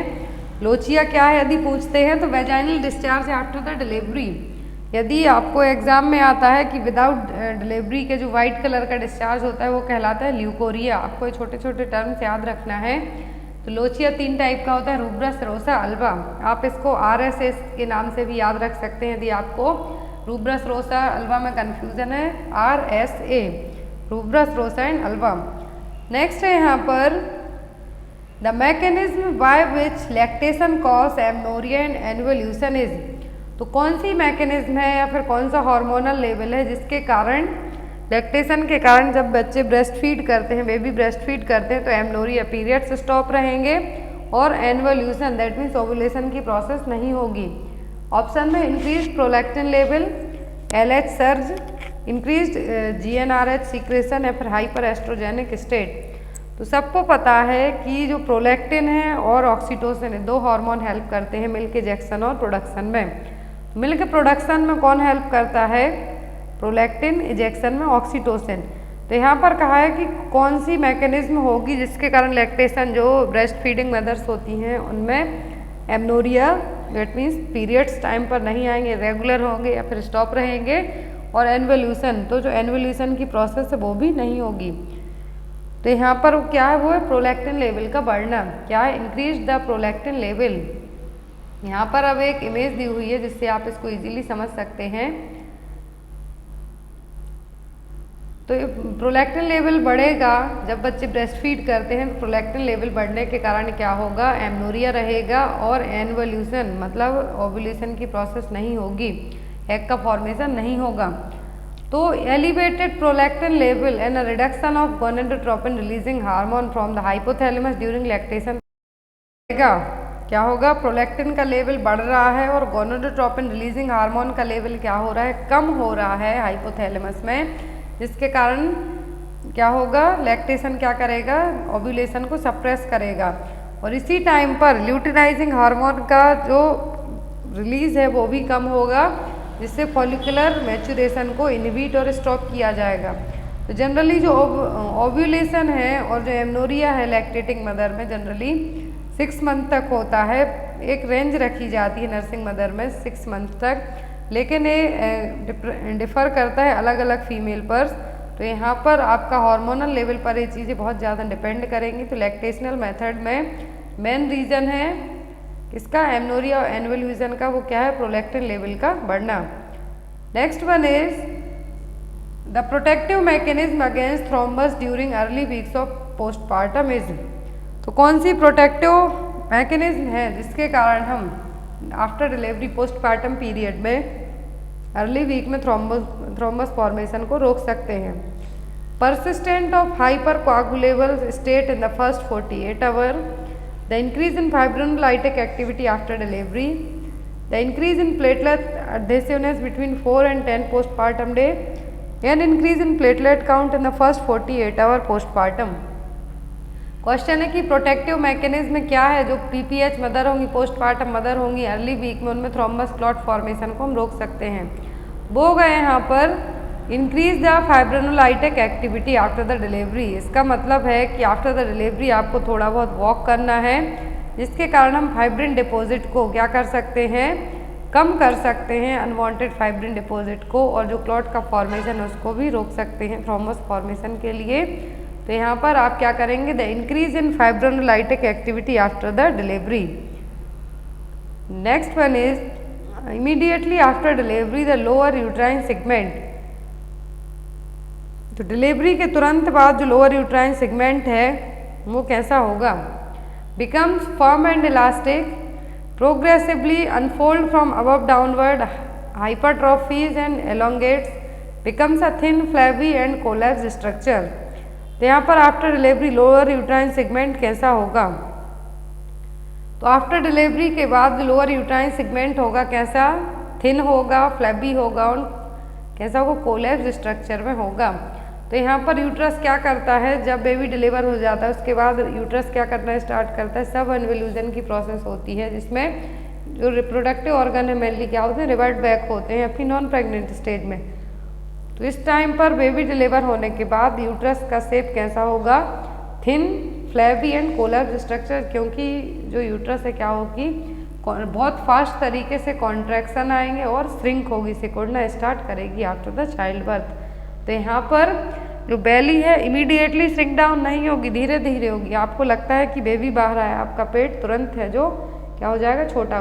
जो पेट है आपका, जो एब्डोमेन है वो साइज कम होगी, लेकिन ओनली बेबी और प्लेसेंटा का वेट और जो एमनियोटिक फ्लूइड है उसके कारण। लेकिन बेली है आपका वो तुरंत श्रिंक डाउन नहीं होगा, इसमें आपको थोड़ा टाइम लगेगा। तो यहाँ पर इसीलिए टाइम पीरियड होता है वापस रिवर्ट होने, वो क्या कहलाता है, postpartum period. Next one is a health assessment reveal that a women after an abortion has infection spread to her parametrium, fallopian tubes and ovary. Which of the following documentation of this finding made by a nurse will be considered correct? तो अब यहाँ पर आपसे grade पूछा है। यदि किसी women ने घर पर ही अपना अबॉर्शन कर लिया, हॉस्पिटल में किया, लेकिन आफ्टर द अबॉर्शन उसको इन्फेक्शन स्प्रेड आउट हुआ पैरामेट्रियम में, फैलोपियन ट्यूब में और ओवरीज में, तो इनमें से सही पॉइंट कौन सा होगा, क्या डॉक्यूमेंटेशन आप बनाएंगे? ऑप्शन में grade first septic abortion, grade second septic abortion, grade third septic abortion या फिर ग्रेड सिक्स्थ सेप्टिक अबॉर्शन। तो जब इन्फेक्शन स्प्रेड आउट हो रहा है पैरामेट्रियम, फैलोपियन ट्यूब और ओवरी में, तो कौन सा ग्रेड होगा? Grade second septic abortion. यदि यही अबॉर्शन अबॉर्शन है जो इन्फेक्टिव अबॉर्शन है, सेप्टिक अबॉर्शन है, तो ग्रेड फर्स्ट कंसीडर किया जाता जब ओनली यूट्रस को ही ये अफेक्ट करता। सेकेंड ग्रेड में क्या होगा, ये जो यूट्रस है, पैरामेट्रियम लेयर है, ट्यूब है, ओवरी है, पेल्विक पेरिटोनियम, इसको अफेक्ट करता है, इन्फेक्शन स्प्रेड आउट होगा तो सेकंड में आएगा। थर्ड ग्रेड में generally peritonitis, endotoxic shock, jaundice, acute renal failure, other organ को भी ये क्या कर लेगा, स्प्रेड आउट होगा जो इन्फेक्शन, वो क्या कहलाएगा, ग्रेड थर्ड। यदि फर्स्ट पूछें तो direct only uterus, localised only to uterus. Second में जो अदर रिप्रोडक्टिव ऑर्गन है उनको अफेक्ट करेगा। थर्ड में अदर देन रिप्रोडक्टिव ऑर्गन को अफेक्ट करता है, तो क्या है, grade third. Next one is which of the following term is used for defining the relationship of a reference point on the presenting part two the various quadrant of the pelvis. तो यहाँ पर कौन सा term use किया जाएगा, कौन सा term use किया जाएगा जो कि रेफरेंस पॉइंट होगा प्रेजेंटिंग पार्ट से लेके पेल्विस के क्वाड्रेंट तक के लिए? प्रेजेंटेशन, पोजीशन, एटीट्यूड या फिर लाई? क्या पार्ट होगा जो पेल्विस क्वाड्रेंट से लेके बेबी का जो प्रेजेंटिंग पार्ट होगा उसके बीच के रिलेशन को हम क्या कहेंगे, वो कहलाएगा प्रेजेंटेशन। ये देखिए यहाँ पर क्या कहलाएगा, प्रेजेंटेशन। जो नॉर्मल प्रेजेंटेशन होता है वो कैसा होता है, सिफेलिक प्रेजेंटेशन, वर्टिक्स प्रेजेंटेशन। अब यदि कॉमन लाई पूछते हैं तो लाई क्या है, long axis of the fetus to the long axis of the mother pelvis, पे क्या है, लाई। जनरली तीन टाइप की होती, लॉन्गिट्यूडनल जो कि नॉर्मल है, फिर होती है ट्रांसवर्स जिसमें मल्टी पैराइटी, प्लेसेंटल प्रीवियर, हाइड्रोमनियस और यूट्राइन एनोमलीज में दे होगा। ऑब्लिक में बेबी कैसा होगा, सीधा। जो ऑब्लिक लाई होगी उसमें बेबी या तो लॉन्गिट्यूडनल हो सकता है या फिर ट्रांसवर्स हो सकता है। तो यहाँ पर हम चेक कैसे कर सकते हैं, तो अल्ट्रासोनोग्राफी और एक्सरे की टेक्निक से हम क्या कर सकते हैं, फाइंड आउट कर सकते हैं फीटल लाई। यदि कॉमन प्रेजेंटेशन पोजीशन पूछे तो वर्टेक्स एंड सेफेलिक, और यदि आपसे कॉमन लाई पूछे तो क्या है, longitudinal lie. Next one is continuation of pregnancy beyond 2 weeks, total 42 weeks of EDD is known as. यदि आपको एस्टिमेटेड डेट ऑफ डिलीवरी दी हुई है, नेगल्स रूल के अकॉर्डिंग ईडीडी जनरली दी जाती है, तो उसके अकॉर्डिंग 2 वीक ज़्यादा हो गए हैं आपकी प्रेगनेंसी को, तो क्या टर्म यूज़ किया जाएगा, प्रीटर्म, पोस्ट टर्म, प्रेसिपिटेट या फिर स्मॉल फॉर डेट? तो यहाँ पर जो प्रेगनेंसी 2 वीक और ज़्यादा हो गए हों, 42 वीक्स से भी ज़्यादा की हो गई हो, तो वो क्या कहलाएगी, वो कहलाएगी पोस्ट टर्म प्रेगनेंसी। क्या कहलाएगी, post term pregnancy. Full term pregnancy generally 9 month और 38 वीक की, जनरली इसको 37 वीक है जो कंसीडर किया जाता है। और जो ईडीडी है, एक्सपेक्टेड डेट ऑफ डिलीवरी, इसको नेगल्स फार्मूला से इजीली कैलकुलेट किया जाता है। यदि ड्यूरेशन पूछते हैं नॉर्मल प्रेगनेंसी का तो 280 दिन, और यदि वीक्स में पूछें तो 40 वीक्स, और यदि ये एक्सटेंड होता है तो क्या है, post term pregnancy. Before 37 week के होता है तो प्री टर्म प्रेगनेंसी। और यहाँ पर आपके लिए फिर आता है बेबी का वेट, तो वेट पर डिपेंड करेगा। LBW है कि very low birth weight babies हैं। तो यहाँ पर नॉर्मल प्रेगनेंसी 280 दिन की होगी, यदि इससे ज़्यादा जाती है तब भी हम इसको पोस्ट टर्म प्रेगनेंसी कंसिडर करेंगे। नेक्स्ट यहाँ पर जो टॉपिक है पोस्ट टर्म प्रेगनेंसी के साइन, यदि एग्जाम में आता है कि 42 वीक से ज़्यादा की प्रेग्नेंट मदर है, बेबी डिलीवर होगा तो क्या साइन होंगे। वर्निक सेजोसा नहीं होगा, पूरा एमनियोटिक फ्लूइड में ही झड़ जाएगा। प्लेसेंटल कैल्सिफिकेशन देखने को नहीं मिलेगा। स्केंटी सेफ्रॉन कलर्ड मेकोनियम होगा और ओलिगोहाइड्रोमनियोस होगा, क्योंकि बेबी क्या हो गया पोस्टम। ओवरग्रोन नेल्स, नेल्स आपको बड़े हुए देखने को मिलेंगे। Wrinkled skin of newborn, skin fold thickness देखने को नहीं मिलेंगे ज़्यादा। तो यहाँ पर आपका जो आंसर था वो क्या आया था, पोस्ट टर्म प्रेगनेंसी, जब प्रेगनेंसी 42 वीक से ज़्यादा की हो जाती है। प्रेसिपिटेट लेबर जब कंसीडर किया जाता है चाइल्ड बर्थ के टाइम पर, इसको हम रैपिड लेबर भी कहेंगे, जो कि फर्स्ट और second stage less than 2 hour की हो जाती हैं। तो यहाँ पर आपका जो आंसर आएगा, यदि प्रेसिपिटेट पूछें तो इसमें 4 स्टेज होती हैं। तो फर्स्ट और second stage less than 2 hour की हो जाती है, तो हम इसको क्या कहेंगे, precipitate labour. In which stage of labour episiotomy is performed, तो एपिजियोटॉमी और पेरिनियोटॉमी किस स्टेज में की जाती है। तो जब बेबी का हेड क्या हो, क्राउनिंग हो जाए, उस टाइम पर क्या किया जाता है, एपिजियोटॉमी की जाती है। तो ये कौन सी स्टेज होगी, फर्स्ट, सेकंड, थर्ड, फोर्थ। तो जो स्टेज होगी वो कौन सी होगी, वो होगी सेकंड स्टेज ऑफ लेबर, जिस टाइम पर एपिजियोटॉमी और पेरिनियोटॉमी की जाती है। जनरली एक कट लगाया जाता है आपका वेजाइना और एनस के बीच में। Next one is all are the sign and symptom of PPH except, postpartum haemorrhage के सभी साइन हैं किसी एक को छोड़कर। Decreased BP, increased heart rate, uncontrolled bleeding, सभी साइन हैं किसी एक को छोड़कर। तो जो PPH की सिचुएशन है, इसमें आपका ब्लड प्रेशर नहीं बढ़ेगा, बल्कि क्या होगा, कम होगा। जब blood loss more than 500 ml से भी 500 ml से भी ज़्यादा हो जाएगा, तब उसको क्या कहेंगे, प्राइमरी PPH, और वो भी विद इन 24 आवर में। लेकिन जब यदि प्लेसेंटल एक्सपल्सन के बाद से लेके 24 आवर से 6 वीक तक की डिलीवरी जो पोस्टपार्टम हेमरेज होगा, उसको हम क्या कहेंगे, सेकेंडरी PPH।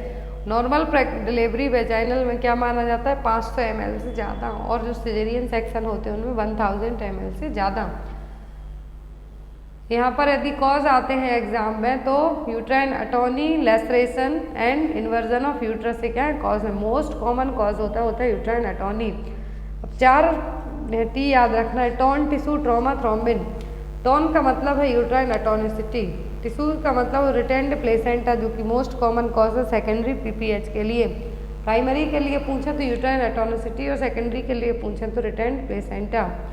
फिर आता है ट्रॉमा, तो ट्रॉमा कुछ भी, trauma genital tract, inverted uterus, कुछ भी ट्रॉमा हो सकता है। और लास्ट है थ्रोम्बिन, तो DIVC और कोआगुलोपैथी, जो कि क्या है, मोस्ट कॉमन रीजन है किसके लिए, PPH के लिए। तो यहाँ पर आपका आंसर क्या होगा कि इंक्रीज्ड द ब्लड प्रेशर, क्योंकि जो PPH की सिचुएशन है इसमें ब्लड प्रेशर कभी भी नहीं बढ़ेगा। नेक्स्ट है यहाँ पर PPH का ट्रीटमेंट, तो ऑक्सीटोसिन दिया जाएगा, IV दिया जाएगा, मिथार्जिन, बायमैनुअल मसाज की जाएगी यूट्रस की। Next one is if a woman has got not begun to menstruate till 16 year of age, it's known as. तो यदि कोई फीमेल 16 साल की एज तक उसके मेंस्ट्रुएशन एक भी बार कभी बार नहीं आए, तो उसको हम क्या कहेंगे, primary amenorrhoea, secondary amenorrhoea, dysmenorrhoea, फिर पॉलीमेनोरेजिया। कोई वुमेन यदि 16 साल तक की एज हो गई है और उसके अभी तक पीरियड्स नहीं आए हैं, मेंस्ट्रुएशन नहीं हुआ है, हम उसको क्या कहेंगे, प्राइमरी एमनोरिया। क्या कहेंगे, प्राइमरी एमनोरिया। और जब यदि मेंसेस क्या हो जाए, 6 मंथ के लिए एब्सेंट हो जाए, जो रेगुलर साइकिल किसी की मान लीजिए जनवरी से जून तक कंटिन्यू मेंस्ट्रुएशन साइकिल आई, लेकिन जून से क्या हो गई, डिस्टर्ब हो गई, 1 महीने आई, 2 महीने नहीं आई, फिर से आ जाती है, तो इसको क्या कहेंगे, सेकेंडरी एमनोरिया। यहाँ पर कुछ ये मेंस्ट्रुअल डिसऑर्डर को लेके, ओलिगोमेनोरिया, दैट मीन्स जो इंटरवल है जनरली 5 डेज का होता है, यदि ये 30 डेज का होता है और 28 डेज का, अलग अलग फीमेल्स की अलग अलग मेंस्ट्रुएशन साइकिल होती है। तो ओलिगोमेनोरिया को तब कंसीडर किया जाएगा जो इंटरवल एवरी 28 डेज में मंथली साइकिल है वो कब आए, 35 डेज से ज़्यादा में आए। पॉली में लेस देन 21 डेज में। मेट्रोरेजिया में बहुत ज़्यादा जो रेगुलर इंटरवल है उसमें बहुत ज़्यादा ब्लीडिंग होना। तो यहाँ पर क्या है, टर्मिनोलॉजी है जो आपको एग्जाम में आ सकती हैं। नेक्स्ट है यहाँ पर when uterine contraction occurring after 20 week of gestational and before 37 completed week of gestation, it's known as. यदि कॉन्ट्रैक्शन है, यूट्राइन कॉन्ट्रैक्शन 20 वीक की प्रेगनेंसी के बाद, जेस्टेशनल पीरियड के बाद, लेकिन 37 कंप्लीटेड वीक के पहले आते हैं, तो हम उसको क्या कहेंगे, preterm labour, precipitate labour, postterm pregnancy या फिर नन ऑफ द अबव। क्या टर्मिनोलॉजी यूज़ की जाएगी कि प्रेगनेंसी कितनी है, 20 वीक का जेस्टेशनल पीरियड है लेकिन 37 वीक कंप्लीट नहीं हुए हैं, तो टर्मिनोलॉजी यूज होगी वो क्या कहलाएगी, प्री टर्म लेबर। क्या कहलाएगी, 37 कंप्लीट वीक नहीं हुए हैं, 20 वीक के बाद है, 23 वीक के बाद है, बट बिफोर 37 कंप्लीटेड वीक, तो क्या कहलाएगा, pre term labour. Pre term labour term pregnancy कब कहलाती है, जब 39 से 40 वीक का बेबी हो। Early term 37 to 39 weeks. Late pre term होंगे जो बेबीज 34 से लेस देन 37 वीक के पहले ही डिलीवर हो गए हों। वेरी प्री टर्म जो कि 28 से 32 वीक के पहले हो गए हों, जो 28 वीक के पहले ही डिलीवर हो गए, उनको क्या कहते हैं हम, extremely pre birth babies. Next one is which kind of medication is use to postpone pre term labour. कौन सी मेडिसिन देके हम जो प्री टर्म लेबर, जो डिलीवरी 37 वीक के पहले ही यदि लेबर पेन होने लगता है या लेबर पेन आते हैं, तो हम प्री टर्म लेबर को क्या कर सकते हैं, पोस्टपोन कर सकते हैं, थोड़ा सा डिले कर सकते हैं। तो कौन सी मेडिसिन होगी, ऑप्शन में टोकोलाइटिक, ऑक्सीटोसिन, बोथ एंड बी या फिर नन ऑफ द अबव। तो जो पोस्टपोन प्री टर्म लेबर को हम करेंगे वो कौन से मेडिसिन होंगे, टोकोलाइटिक एजेंट। ये क्या करते हैं, जो मसल्स कॉन्ट्रैक्शन उसको क्या करते हैं, इनहिबिट करने का काम करते हैं। तो टोकोलाइटिक्स एजेंट को क्या किया जाता है, प्रेगनेंसी जो प्री टर्म प्रेगनेंसी उनको पोस्ट टर्म बनाने के लिए यूज़ किया जाएगा, फिर थोड़ा सा डिले करने के लिए यूज़ किया जाएगा। Next one is bubbler assessment is used in which priority of pregnancy. तो bubbler assessment period of pregnancy में क्यों यूज़ किया जाता है, एंटीनेटल, इंट्रानेटल, पोस्टनेटल या फिर नन ऑफ द अबव। तो बबलर असेसमेंट किया जाता है कब, प्रेगनेंसी के पीरियड में। तो इसका मतलब क्या है, तो वो postnatal assessment. Breast, uterus, bowlers, bladder, lochia, episiotomy, ये सभी चीज़ें किस में चेक की जाती हैं, बबलर असेसमेंट में। तो यहाँ पर आपका आंसर क्या होगा, पोस्टनेटल प्रेगनेंसी में। After the delivery postmortem period में ब्रेस्ट चेक किए जाएंगे, यूट्रस, बॉवल्स, ब्लैडर, लोचिया और एपिजियोटोमी, सी सेक्शन हुआ है तो वो चेक है जो किया जाएगा, जिसको हम क्या कहते हैं, बबलर असेसमेंट, जो कि किसके लिए हेल्पफुल है, पोस्टर्म प्रेगनेंसी के लिए, सॉरी पोस्टनेटल पीरियड के लिए। Next one is delay cord clamping is contraindicated in. तो डिले कॉर्ड क्लैंपिंग किस केस में कॉन्ट्राइंडिकेट रहेगी, ऑप्शन में baby born to anaemic mother, RH incompatibility, baby birth weight more than 2.8 kg। तो जो यहाँ पर क्लैंपिंग है, डिले कॉर्ड क्लैंपिंग है, इसके क्या कॉन्ट्रा इंडिकेशन होंगे, तो होगा RH इनकम्पैटिबिलिटी। यदि हमने as soon as possible RH incompatibility या फिर कॉर्ड को कट नहीं किया, डिले किया, क्या होने के चांसेस होंगे, RH इनकम्पैटिबिलिटी, क्योंकि जो मदर की एंटीबॉडी है वो फीटस में ट्रांसफ़र हो जाएंगी। तो उसको प्रिवेंट करने के लिए क्या किया जाता है, मदर की जो एंटीबॉडी है बेबी में डिलीवर ना हो पाए, तो उसके लिए यहाँ पर क्या माना जाता है, डिले कॉर्ड कटिंग को क्लैंप को है जो कॉन्ट्राइंडिकेट माना जाता है। कॉन्ट्राइंडिकेट का मतलब है कि डिले माना जाता है। ऐसे केस में हमें अर्ली कॉर्ड क्लैंपिंग करना है, जिससे मदर की एंटीबॉडी बेबी में ट्रांसफ़र ना हो पाए। Next one is it is defined as the time from the delivery of the placenta through the first few weeks after the delivery. कौन सा टाइम पीरियड है जिसमें प्लेसेंटा की डिलीवरी इसके बाद के लेके कुछ हफ्ते तक कहलाएंगे, परपीरियम, एंटीनेटल पीरियड, लोचिया, फिर पायरेक्सिया। क्या टर्म यहाँ पर यूज़ किया जाएगा, तो वो गए यहाँ पर puerperium. 6 week after birth of the baby, 6 हफ्ते होते हैं बेबी डिलीवर होने के बाद के, उसको हम क्या कहते हैं, परपीरियम पीरियड। अब परपीरियम पायरेक्सिया का मतलब है कि फीवर आ जाएगा, कॉज कुछ भी हो सकता है, यूटीआई हो सकता है, पल्मोनरी इन्फेक्शन हो सकता है, सेप्टिक, पेल्विक, थ्रोम्बस, फ्लेवाइटिस, कुछ भी रीजन है जो इन्फेक्शन के लिए हो सकता है, तो इसको हम क्या कहेंगे, puerperal pyrexia. Next one is let down reflex is also known as, तो लेट डाउन रिफ्लेक्स का दूसरा नाम क्या है, सकिंग, मिल्क इजेक्शन, रूटलिंग या फिर मिल्क सीक्रेटिंग रिफ्लेक्स। तो जो यहाँ पर आपका राइट आंसर होगा वो क्या होगा, वो होगा milk ejection reflex. Let down reflex को हम क्या कहते हैं, मिल्क इजेक्शन रिफ्लेक्स। तो मिल्क इजेक्शन रिफ्लेक्स का प्रोडक्शन कौन करता है, oxytocin hormone. Next one is how much amount of elemental iron content by 1 tablet of ferrous turmeric, amount of elemental iron content by 1 tablet of ferrous sulphate. तो ferrous sulphate की जो एक tablet होती है उसमें कितना आयरन होगा, elemental iron 40 mg, 50 mg, 70 mg या फिर 60 mg। जो एक एलिमेंटल आयरन टैबलेट होती है उसमें कितना आयरन होगा, उसमें होगा टोटल 60 mg आयरन। कितना होगा, 60 mg एलिमेंटल आयरन होगा, जो कि 300 mg फेरस सल्फेट होगा और 180 mg फेरस फ्यूमरेट होगा और 500 mg फेरस ग्लूकोनेट होगा।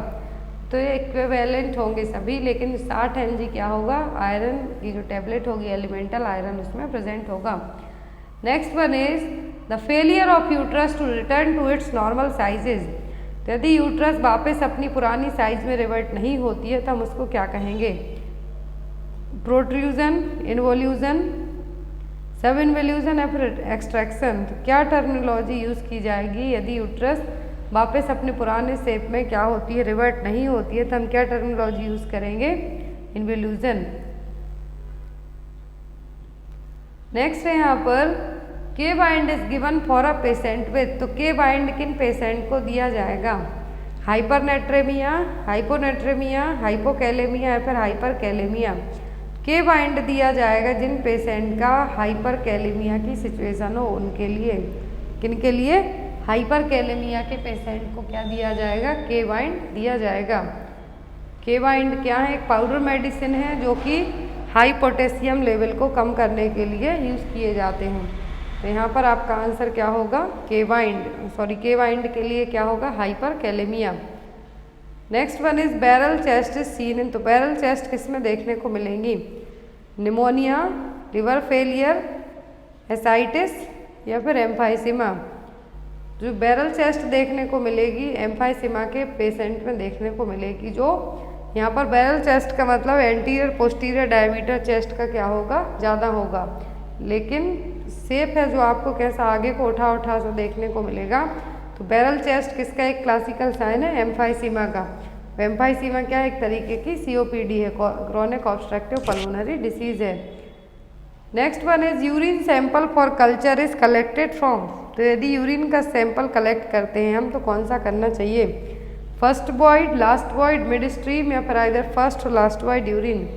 तो यदि यूरिन सैंपल कलेक्ट करते हैं हम तो जो क्या होगा आंसर आपका, मिड स्ट्रीम यूरिन सैंपल है जो कलेक्ट करना चाहिए। Next one is when a patient is acquiring infection during low immunity state is known as.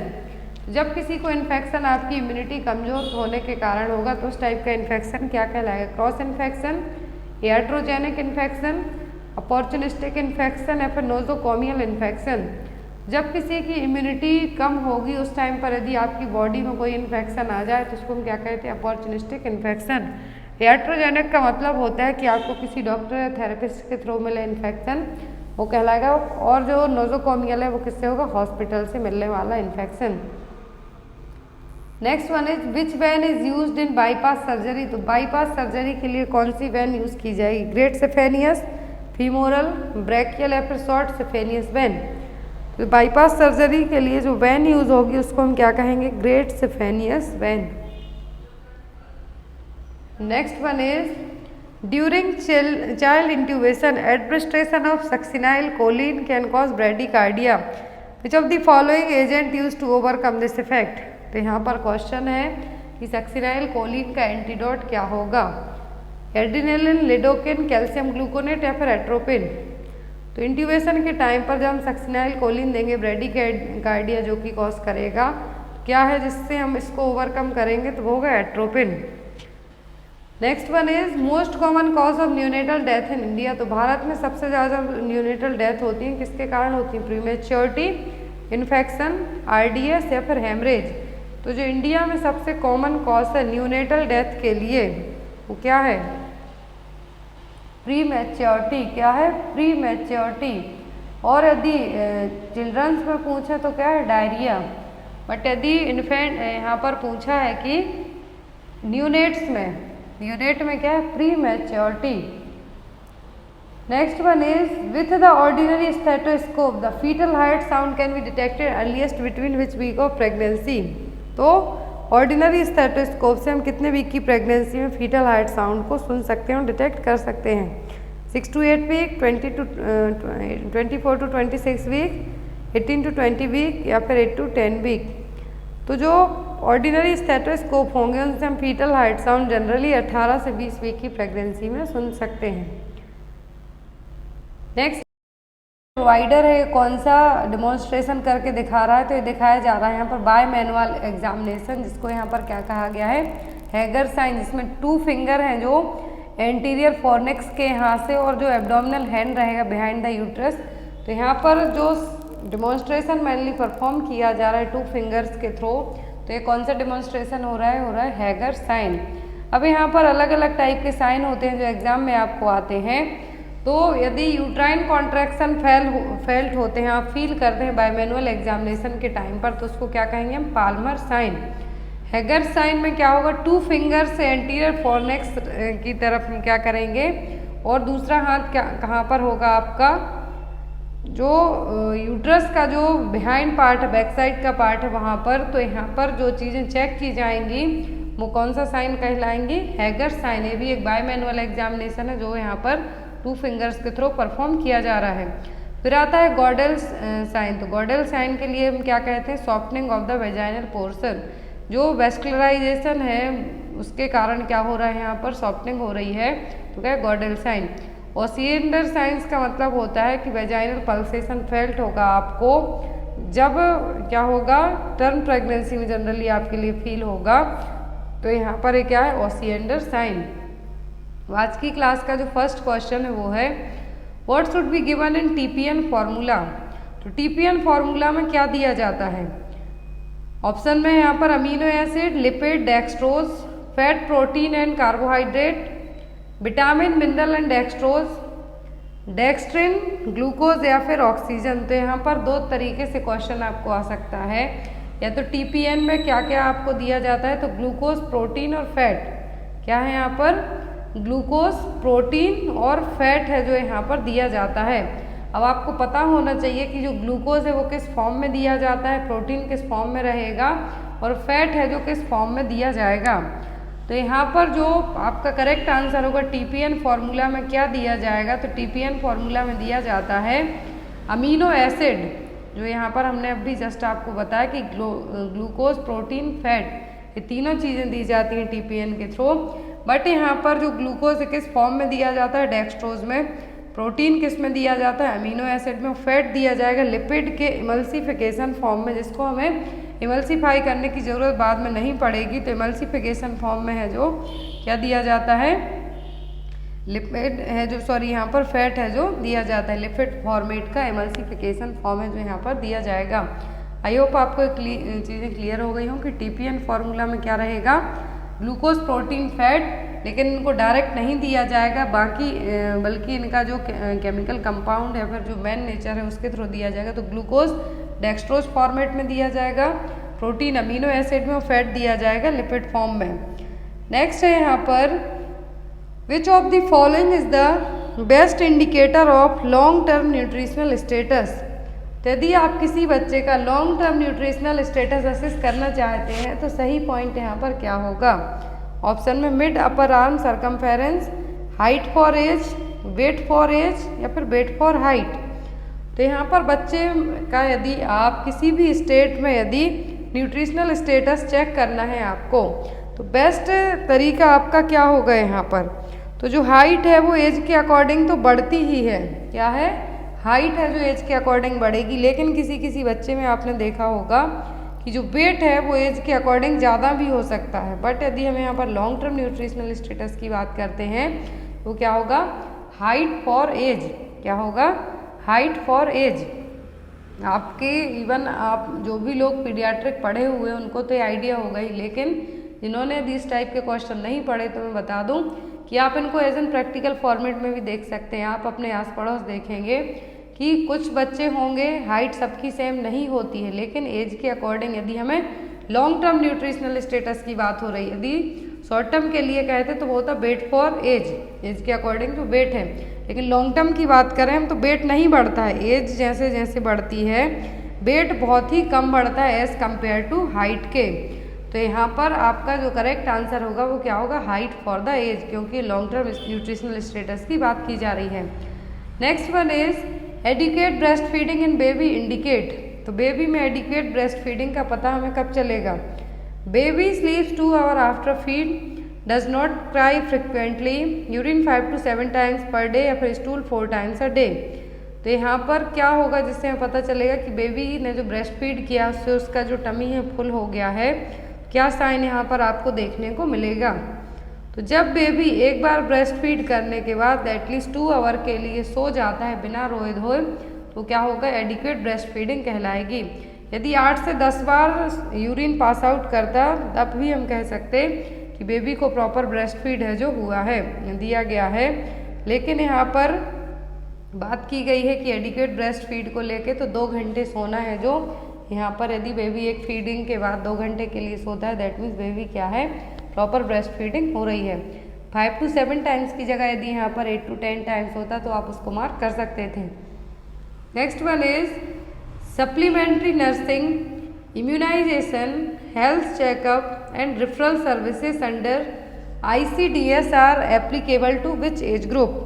तो यहाँ पर बेनिफिशियर्स ग्रुप पूछा है कि जो ICDS है, इंटीग्रेटेड चाइल्ड डेवलपमेंट सर्विसेज हैं, उसके अकॉर्डिंग जो यहाँ पर क्या है, एज ग्रुप है, किस एज ग्रुप के लिए दिया जाएगा, 12 से 14 साल, 3 से 6 साल, 8 से 10 साल या फिर 9 से 12 साल।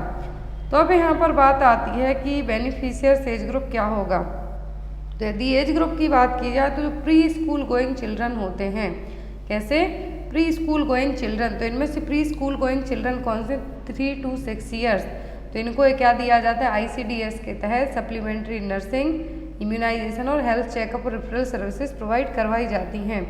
तो यहाँ पर ICDS लॉन्च कब हुआ था, 2 अक्टूबर 1975 को, एग्जाम में आपको आ सकता है।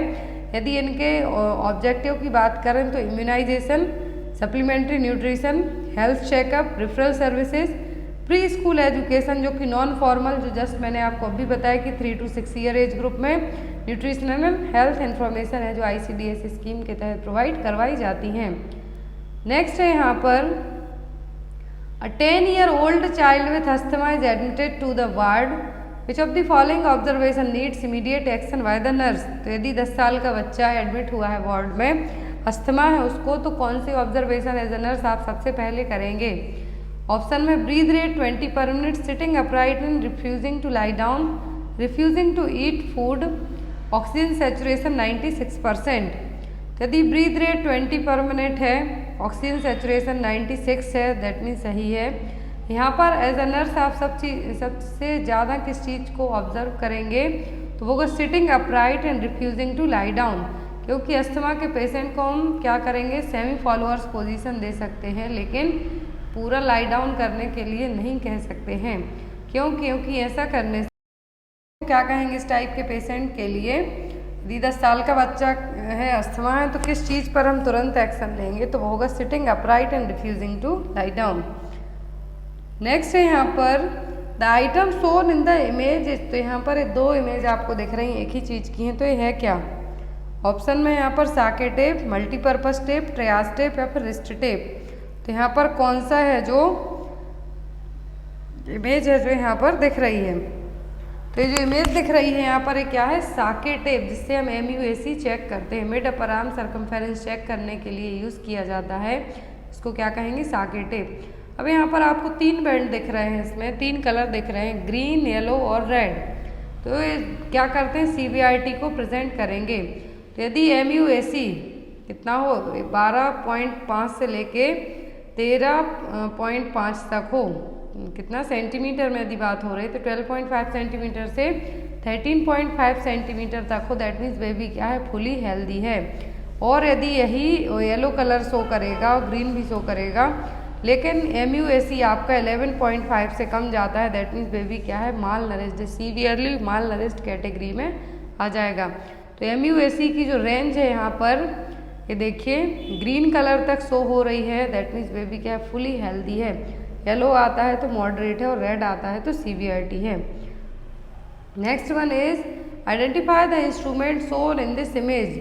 तो यहाँ पर एक जो इंस्ट्रूमेंट दिख रहा है वो क्या है, ऑप्शन में है यहाँ पर Salter scale, spring balance, electronic weighing scale या फिर बीम बैलेंस।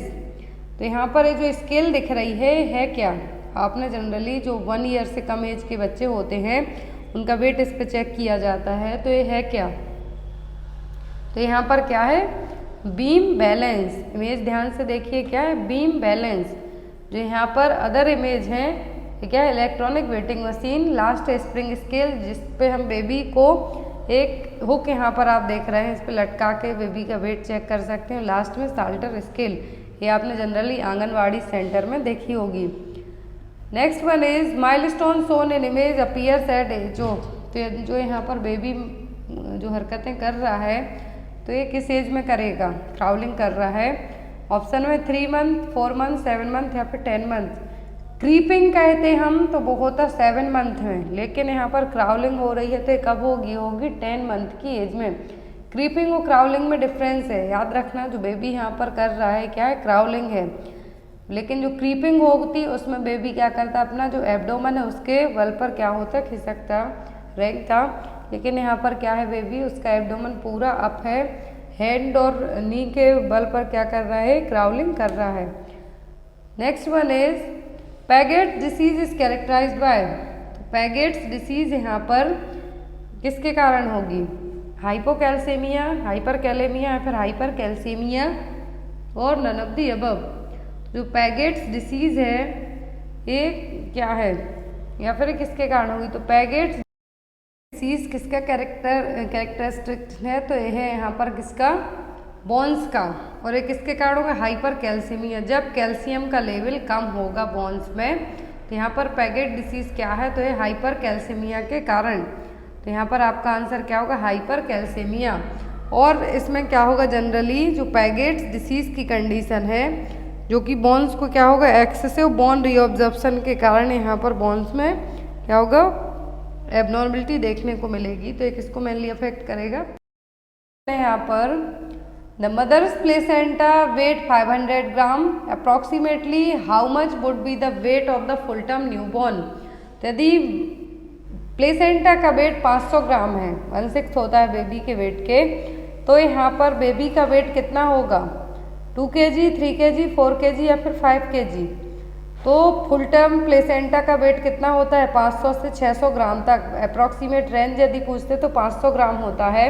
और जब ये कब माना जाता है, जब बेबी का वेट, नॉर्मली टर्म बेबी का वेट 2.5 से 3 kg तक होगा। तो यहाँ पर आपका जो करेक्ट आंसर होगा वो क्या होगा, 3 kg। क्या होगा, 3 kg। अब यदि आपको एग्जाम में पूछा जाता है कि बेबी का वेट भी दिया है, प्लेसेंटा का वेट भी दिया है, तो प्लेसेंटा का वेट यदि पूछते हैं तो कितना होता है, 1/6 ऑफ द बेबी वेट। कितना, 1/6 ऑफ द बेबी वेट। और यदि अर्ली टर्म पूछा जाता है तो जो बेबी क्या हो, अर्ली टर्म का मतलब है कि बिटवीन 37 वीक 0 दिन 38 वीक 6 डेज, मतलब पूरे 39 वीक्स के टाइम पर ही डिलीवर होंगे। फिर आते हैं फुल टर्म जो कि 39 वीक्स से लेकर 49 वीक तक। Late term and post term. Post term यदि पूछते हैं तो 42 वीक्स के बाद जो डिलीवरी होगी वो। Next one is labour is termed precipitate if total labour process complete with in. तो प्रेसिपिटेट का मतलब होता है पहले। तो यदि लेबर की प्रोसेस कितने घंटे में कंप्लीट हो जाती है तब हम उसको प्रेसिपिटेट कहेंगे। 1 आवर, 2 आवर, 4 आवर, 5 आवर। तो प्रेसिपिटेट कहा जाएगा जब लेबर है जो पूरी प्रोसेस 2 घंटे में हो जाती है, उसके अंदर 2 घंटे के अंदर हो जाती है तो प्रेसिपिटेट। मोर देन 18 आवर से ज़्यादा लगते हैं तो prolonged labour. Next one is identify the type of splint shown in the photograph. तो यहाँ पर फोटोग्राफ में आपको एक स्प्लिंट दिख रहा है फिंगर्स के यहाँ लगा हुआ, तो ये क्या है? Knuckle bender splint, cockup splint, Thomas splint या फिर नन ऑफ द अबव। तो जो यहाँ पर स्प्लिंट दिख रहा है आपको इमेज में, कौन सा स्प्लिंट है? नकल ब्लेंडर स्प्लिंट, जो कि जनरली फिंगर फ्लेक्शन के लिए यूज़ किया जाता है। यदि किसी को फिंगर में कुछ डिसेबिलिटीज़ हो तो उनके लिए स्प्लिंट यूज़ किया जाता है। इसको हम क्या कहते हैं? नकल ब्लेंडर स्प्लिंट। नेक्स्ट यहाँ पर identify the symbol shown in the image. तो यहाँ पर इमेज में एक सिंबल दिख रहा है आपको, तो ये किसका है? रेडिएशन हैजार्ड का, साइटोटॉक्सिक वेस्ट का, बायो हैजार्ड का या फिर बायोडिग्रेडेबल वेस्ट का। जो सिंबल दिख रहा है किसका है? रेडिएशन हैजार्ड का। साइटोटॉक्सिक का ब्लू कलर से होगा और ऐसे ही सेम ब्लैक येलो होगा किसका? बायो हैजार्ड का। बायोडिग्रेडेबल और रिसाइकिल का कैसा होगा? ग्रीन कलर का होगा और उसमें 3 टाइप से पत्तियां बनी हो सकती या फिर कुछ ग्रीन एरो लगे रहेंगे जो क्या है? बायोडिग्रेडेबल हैं। Next one is best method to prevent food drop in client on bed rest is to use. तो यदि किसी को फूड ड्रॉप से हमें प्रिवेंट करना है, पेशेंट कंप्लीट बेड रेस्ट पर है, तो कैसे करेंगे? स्प्लिंट से, क्रेडल से, ब्लॉक से या फिर सैंडबैग से। कैसे हम फूड ड्रॉप को प्रिवेंट कर सकते हैं बेड रेस्ट वाले पेशेंट में? सैंडबैग से। Next one is what is the maximum volume that can be given in IM injection. तो इंट्रामस्कुलर इंजेक्शन से मैक्सिमम कितनी वॉल्यूम एडमिनिस्टर कर सकते हैं? 0.5 ml, 2 ml, 1 ml या फिर 6 ml।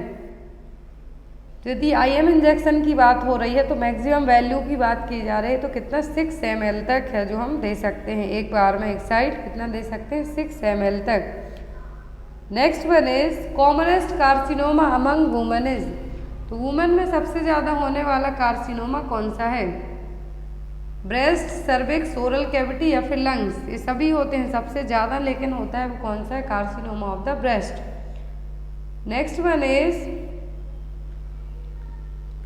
The most prominent adverse effect of zidovudine is. Zidovudine का जो कि क्या है? ART ड्रग है। क्या है? ART ड्रग है, एड्स ट्रीटमेंट में यूज़ की जाती है। यहाँ पर जिडोविडिन का एक एडवर्स इफेक्ट कौन सा है? Bone marrow suppression, nausea and vomiting, lethargic या फिर हेडेक। तो जिडोविडिन का जो एक एडवर्स इफेक्ट है यहाँ पर वो क्या? Bone marrow suppression. क्या है यहाँ पर? Bone marrow suppression. Next one is funis is also known as. अब यहाँ पर हो सकता है 10 से 15 क्वेश्चन आपको गायनिक के ऐड हो जाते हैं। तो फ्यूनिस का दूसरा नाम क्या है? Umbilical when, umbilical artery, umbilicus या फिर अम्बलाइकल कॉर्ड। तो फ्यूनिस का मतलब होता है अम्बलाइकल कॉर्ड। यदि नॉर्मल लेंथ पूछते हैं तो कितनी होती है? 50 से 55 सेंटीमीटर। क्या है? फ्यूनिस का दूसरा नाम है अम्बलाइकल कॉर्ड और अम्बलाइकल कॉर्ड की लेंथ कितनी होती है? 50 से 55 centimetre. Next one is fertilization almost always occurs in the. तो फर्टिलाइजेशन कहाँ पर होता है? यूट्रस में, यूट्राइन ट्यूब में, ampullary part of the fallopian tube या फिर interstitial part of the uterine tube. तो फर्टिलाइजेशन की प्रोसेस आपको पता है कहाँ पर होती है? एम्पुला में। कहाँ पर होती है? यूट्राइन ट्यूब का जो एम्पुला पार्ट है वहाँ पर क्या होगी? फर्टिलाइजेशन की प्रोसेस होती है। लेंथ होती है जो फैलोपियन ट्यूब की कितनी होती है? 10 सेंटीमीटर। कितनी होती है? 10 सेंटीमीटर। फर्टिलाइजेशन फैलोपियन ट्यूब के एम्पुला पार्ट में होगा, लेकिन इम्प्लांटेशन कहाँ पर होता है? यूट्रस में। Next one is anaemia which is caused by lack of absorption of vitamin B12 due to lack of intrinsic factor is. तो यहाँ पर विटामिन B12 का कम एब्जॉर्प्शन होने के कारण जो एनीमिया होगा और इंट्रिंसिक फैक्टर की भी कमी होगी, तो वो कौन सा होगा? ऑप्शन में एप्लास्टिक, सिकल सेल, डाइमॉर्फिक या फिर एडिसन परनीसियस एनीमिया। जो एनीमिया विटामिन B12 की कम एब्जॉर्प्शन के कारण, ऐसा नहीं कि आप लेते नहीं हैं, लेते हैं लेकिन बॉडी प्रॉपर एब्जॉर्ब नहीं कर पा रही है और कुछ इंट्रिंसिक फैक्टर्स जिसकी कमी के कारण ऐसा हो रहा है, तो क्या है? तो वो यहाँ पर Addisonian pernicious anaemia. Next one is the term phlegmasia alba dolens refers to. ये क्वेश्चन आपको नया लग रहा होगा कि फ्लेगमासिया अल्वा डोनल्स है जो क्या टर्म है? Deep vein thrombosis, varicose vein, Venus thrombo embolism, retrograde extension of pelvic thrombophlebitis. तो यहाँ पर जो फ्लेगमेसिया अल्वा डोनाल्स का मतलब है क्या है? Retrograde extension of pelvic thrombophlebitis, septic pelvic thrombophlebitis कहेंगे, जो कि पोस्टपार्टम कॉम्प्लिकेशन है, जिसमें पोस्टपार्टम फीवर के साथ साथ जो ब्रॉड स्पेक्ट्रम एंटीबायोटिक रहेंगी पेन के लिए वो काम नहीं करेंगी। इसको हम क्या कहेंगे? Retrograde extension of pelvic thrombophlebitis या फिर septic pelvo thrombophlebitis. Next one is the census count is taken only once in year. तो हमेशा सेंसस है जो कब लिया जाता है? 10 साल, कितना सॉरी एक बार, कब लिया जाता है? 10 साल में एक बार है जो सेंसस लिया जाता है। फर्स्ट सेंसस हुआ था 1881 में। इंडिया का लास्ट सेंसस यदि बात करें अभी तो 2011 में कंडक्ट किया गया था। Next one is jet track method is used for giving IM injection because. तो जेट ट्रैक मेथड में IM इंजेक्शन क्यों दिए जाते हैं? जो भी हेलोपेरिडोल है या फिर जो भी इरिटेबल मेडिसिन है वो जेट ट्रैक मेथड से ही दी जाती हैं। तो ऐसा क्यों? Because it's easy administration, to reduce the pain, fast action या फिर सील द मेडिकेशन। तो IM इंजेक्शन क्यों दिया जाता है जेट ट्रैक मेथड में? क्यों? क्योंकि ये क्या करेंगे? मेडिकेशन को सील कर देंगे, अदर टिश्यूज में मेडिकेशन लीक नहीं हो पाएगी, इससे इरिटेशन नहीं होगा। तो इसीलिए jet track method IM injection को देने के लिए यूज़ की जाती है। जो भी इरिटेबल मेडिसिन होती हैं जनरली वो इसी जेट ट्रैक मेथड को अपना के एडमिनिस्टर की जाती हैं। Next one is drug of choice to treat alcohol withdrawal symptom is. तो एल्कोहल विड्रॉवल सिम्टम को ट्रीट करने के लिए कौन सी मेडिसिन यूज़ की जाएगी? नेलॉक्सोन, डायसल्फाराम, एसिटामिनोफेन या फिर क्लोरडाइजेपॉक्साइड। जो मेडिसिन यूज़ की जाएगी विड्रॉवल सिम्टम को ट्रीट करने के लिए एल्कोहल के, वो क्या होगी? क्लोरडाइजेपॉक्साइड। डाइसल्फाराम एज एन डिट्रेंट के तौर पे काम की जाएगी, लेकिन क्लोरडाइजेपॉक्साइड है जो विड्रॉवल सिम्टम को ट्रीट करने के लिए यूज़ की जाएगी, वो भी किसके? एल्कोहल के। Next one is alcohol is using in clinical setting for the skin disinfection, this alcohol is made up of. तो हमने हॉस्पिटल में जो एल्कोहल देखा है, क्लिनिकल सेटिंग में एल्कोहल देखा है, तो वो किस टाइप के एल्कोहल से बना होता है? एथाइल, मिथाइल, एथेनॉल या फिर आइसोप्रोपिल। तो जो हॉस्पिटल सेटिंग में और आपके जो सैनिटाइजर्स हैं उनमें कौन सा एल्कोहल रहता है? तो उनमें होता है आइसोप्रोपिल एल्कोहल। कौन सा होगा? Isopropyl alcohol.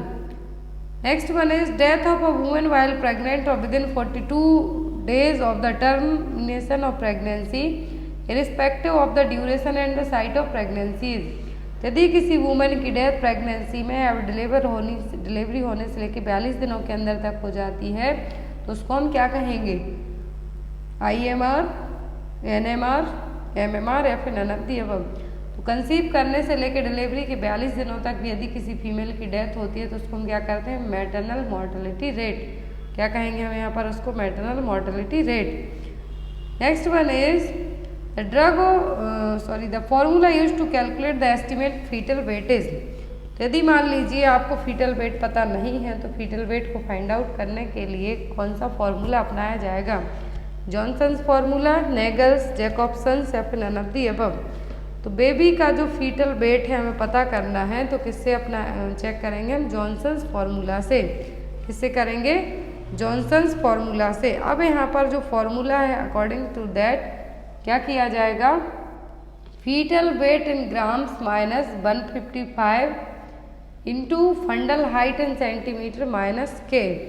तो यहाँ पर के क्या है? फीटल हेड है एट माइनस स्टेशन में 12 जो यहाँ पर यूज़, यदि मान लीजिए यहाँ पर रहा कि फीटल जो वेट हमें ग्राम में पता करना है तो 150 into fundal height in centimetre minus के है जो, और के यहाँ पर क्या है? फीटल माइनस स्टेशन है। तो यहाँ पर एक फॉर्मूला लगा के, जॉनसन्स फॉर्मूला लगा के फीटल के वेट को हम पता कर सकते हैं।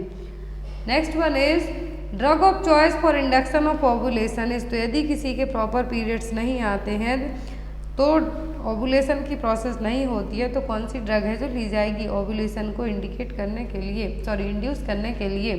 जिसके पीरियड्स टाइम पर नहीं आते हैं, ओवुलेशन की प्रोसेस नहीं होती है, तो वो अपने पीरियड्स टाइम पर लाने के लिए, ओवुलेशन के लिए क्या करते हैं? मेडिसिन लेते हैं। तो कौन सी मेडिसिन है? ऑप्शन में प्रोजेस्ट्रॉन, एस्ट्रोजन, मेटफॉर्मिन या फिर क्लोमिफिन। तो मेडिसिन ली जाएगी ओव्यूलेशन इंड्यूस करने के लिए, वो क्या है, क्लोमिफिन। क्या है, क्लोमिफिन ओव्यूलेशन इंड्यूसिंग एजेंट है जो कि दिए जाते हैं orally. Next one is cancer of the cervix is caused bye, cervical cancer होने का जो कॉज है वो क्या है, HPV, HIV, ट्रिपनोमा पैलिडियम या फिर ट्राइकोमोनास वेजाइनलिस। तो यहाँ पर जो कॉज है वो क्या है, वो HPV वायरस। क्या है, human papilloma virus most common cause है किसके लिए, सर्विक्स कैंसर के लिए। ट्रिपनोमा पैलिडियम कॉजेटिव एजेंट है किसका, सिफिलिस के लिए।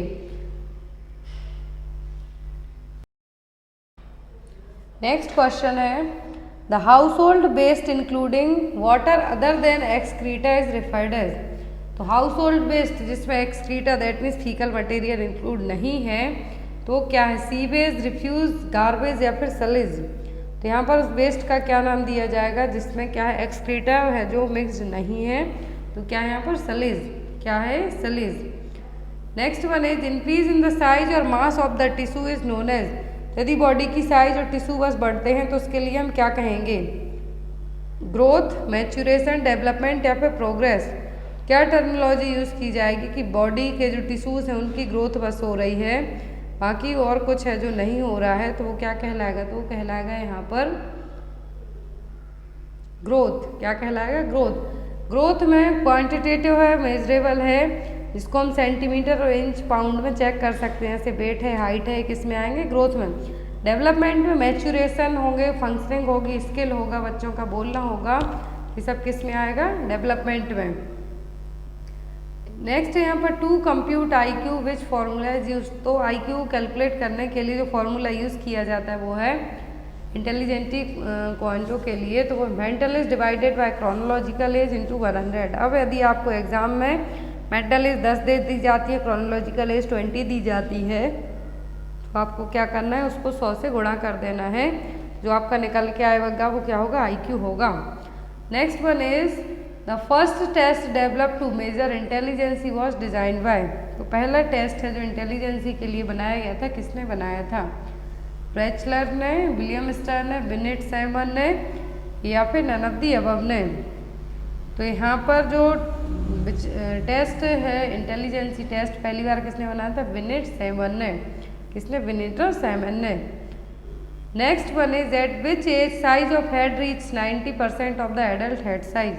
तो बच्चे की जो हेड की साइज है, सिर की साइज है, वो एडल्ट की साइज के 90% तक कब हो जाएगी, 3 साल में, 4 साल में, 8 साल में या फिर 10 साल में। जनरली जो इन्फेंट्स होते हैं उनका एडल्ट के बराबर 90% तक हेड का साइज हो जाता है 3 साल की एज में। कब हो जाता है, 3 साल की एज में। नेक्स्ट है यहाँ पर Mrs. Preeti, 22-year-old lady, delivered a premature baby. Which of the following medicine is useful for the newborn baby? तो यहाँ पर बेबी के लिए कौन सी मेडिसिन है जो दी जाएगी यदि प्रीति नाम की पेशेंट का बेबी प्रीमेच्योर डिलीवर हो गया है, तो ऑक्सीटोसिन, रेनिटिडिन, डेक्सामेथासोन या फिर टेस्टोस्टेरोन। तो मेडिसिन दी जाएगी यदि प्रीटर्म डिलीवरी हो गई है, प्रीमेच्योर बेबी डिलीवर हो गया है, कौन सी मेडिसिन बेबी के लिए हेल्पफुल होगी, वो होगी डेक्सामेथासोन। लंग मैच्यूरेशन में हेल्प करेगी, तो यहाँ पर क्या दिया जाएगा, dexamethasone. Next one is a 2-year-old male child has following manifestation, chest indrawing, wheezing, fever. Which will be the most appropriate group of drug for the child. तो यहाँ पर जो साइन बताए जा रहे हैं, चेस्ट एंड्रोइंग, वीजिंग और fever, ये तीनों साइन किसके, निमोनिया के। और इन तीनों साइन का जो ट्रीटमेंट होगा वो क्या कहलाएगा, यहाँ पर एंटीबायोटिक है जो यहाँ पर स्टार्ट किए जाएंगे। साइन है जो chest indrawing, wheezing, fever, pneumonia के साइन है ये तीनों, लेकिन जो यहाँ पर आपका ट्रीटमेंट दिया जाएगा वो क्या होगा, antibiotic. Next one is in a period of growth and development which is a embryo period. तो ग्रोथ और डेवलपमेंट में एम्ब्रियो पीरियड कब कहलाएगा, 0 to 14 डेज, 14 से 8 वीक, 8 वीक से 38 वीक या फिर नन ऑफ द अबव। तो यदि एम्ब्रियो का डेवलपमेंट पूछा है तो कितना होगा, 14 दिन से लेके 8 वीक तक का। कितना होगा, 14 दिन से लेके 8 वीक तक का। प्रीनेटल पीरियड में जाइगोट पूछते हैं तो 0 to 14 डेज, फिर आता है एम्ब्रियोनिक स्टेज, तो 14 से 8 वीक की, फिर आता है फीटस 8 वीक से लेके eight the time of birth तक फीटल है जो माना जाएगा। पोस्ट नेटल में आते हैं अर्ली न्यूनेट जो फर्स्ट 7 वीक के होते हैं, फिर आते हैं लेट जो कि 7 दिन से 28 दिन के, फिर होते हैं इन्फेंट जो कि पूरे 1 साल के होंगे first year of life, toddler 1 से 3 साल, फिर प्री स्कूल 3 to 6 ईयर होगा, स्कूल एज 6 से 10 साल होगी गर्ल्स में, बॉयज़ में 6 से 12 साल तक, एडोलेसेंसी होगी 13 से 18 साल। लेकिन एडोलेसेंट स्टेज यहाँ पर गलत टाइप हो गई है। जनरली जो एडोलेसेंट स्टेज होती है वो कितनी होती है 10 to 19 ईयर तक according to world health organization के। Next one is which of the following is a zoonotic or zoonosis disease. Zoonotic समझ लीजिए आप, जूनोटिक का मतलब होता है ऐसी डिसीज जो किसी इन्फेक्टेड एनिमल से आपको ह्यूमन बीइंग को लगे। क्या है, एनिमल टू ह्यूमन बीइंग में होने वाली डिसीज जूनोटिक डिसीज कहलाती है। और इनमें से जूनोटिक डिसीज कौन सी है, तो वो रेबीज। इन्फेक्टेड एनिमल के बाइट करने से ह्यूमन बीइंग में होगा, वो क्या होगा, रेबीज। और एक इस टाइप की डिसीज यहाँ पर एनिमल इन्वॉल्व हो रहे हैं, तो क्या है, zoonotic disease. Next one is government of India adopted national nutritional policy. Government of India ने नेशनल न्यूट्रिशनल पॉलिसी को कब अपनाया था, 1997, 1996, 1965 या फिर 1993 में। गवर्नमेंट ऑफ इंडिया ने नेशनल पॉपुलेशन पॉलिसी को एक्सेप्ट किया था 1993 में, 1993 में। Next one is excess administration of the following vitamin is based because it is not stored in the body and gets excreted. तो यहाँ पर क्वेश्चन है कि कौन सा विटामिन है जिसका यदि हमने ज़्यादा बॉडी में एडमिनिस्टर कर दिया तो स्टोर ना होके बल्कि बॉडी से एक्सक्रीट भी हो जाता है, तो ये कौन सा विटामिन है, vitamin A, vitamin B complex, vitamin K या फिर विटामिन डी। तो अब यहाँ पर जो विटामिन बॉडी में स्टोर नहीं होगा बल्कि एक्सक्रीट हो जाएगा वो होंगे विटामिन बी और विटामिन सी। बाकी फैट सॉल्युबल विटामिन है जो कि इतनी इजीली बॉडी से फ्लश्ड आउट नहीं होते हैं। तो यहाँ पर क्वेश्चन है कि जो वेस्ट यहाँ पर किसी भी विटामिन को हम ज़्यादा ले लेते हैं, किस विटामिन को, इसके कारण वेस्ट भी होगा ना ही बॉडी में वो स्टोर होगा, तो क्या विटामिन बी कॉम्प्लेक्स। एक क्वेश्चन आपके लिए, इसका आंसर आप लोग कमेंट बॉक्स में देंगे। Symptoms like cheilosis, glossitis, red and shining lips, inflammation and burning I and scrotal dermatitis indicate deficiency of. तो इतने सारे जो साइन है यहाँ पर किस डिसीज के साइन हैं, vitamin B6, vitamin B12, vitamin B2, तो किसके यहाँ पर जो साइन है आपको देखने को मिल रहे हैं। तो इसका आंसर आप लोग कमेंट बॉक्स में देना। आई होप आपको आज की क्लास अच्छी लगी। Thank you for watching us. और बहुत सारे लोगों को कुछ आइडियाज़ टिप्स चाहिए थी, मेरे ब्लॉगिंग चैनल को आप लोग ज़रूर फॉलो करें। कीर्तिस ब्लॉगिंग के नाम से आपको यूट्यूब पर अवेलेबल है, तो वहाँ पर भी जाके आप विजिट कर सकते हैं। Thank you.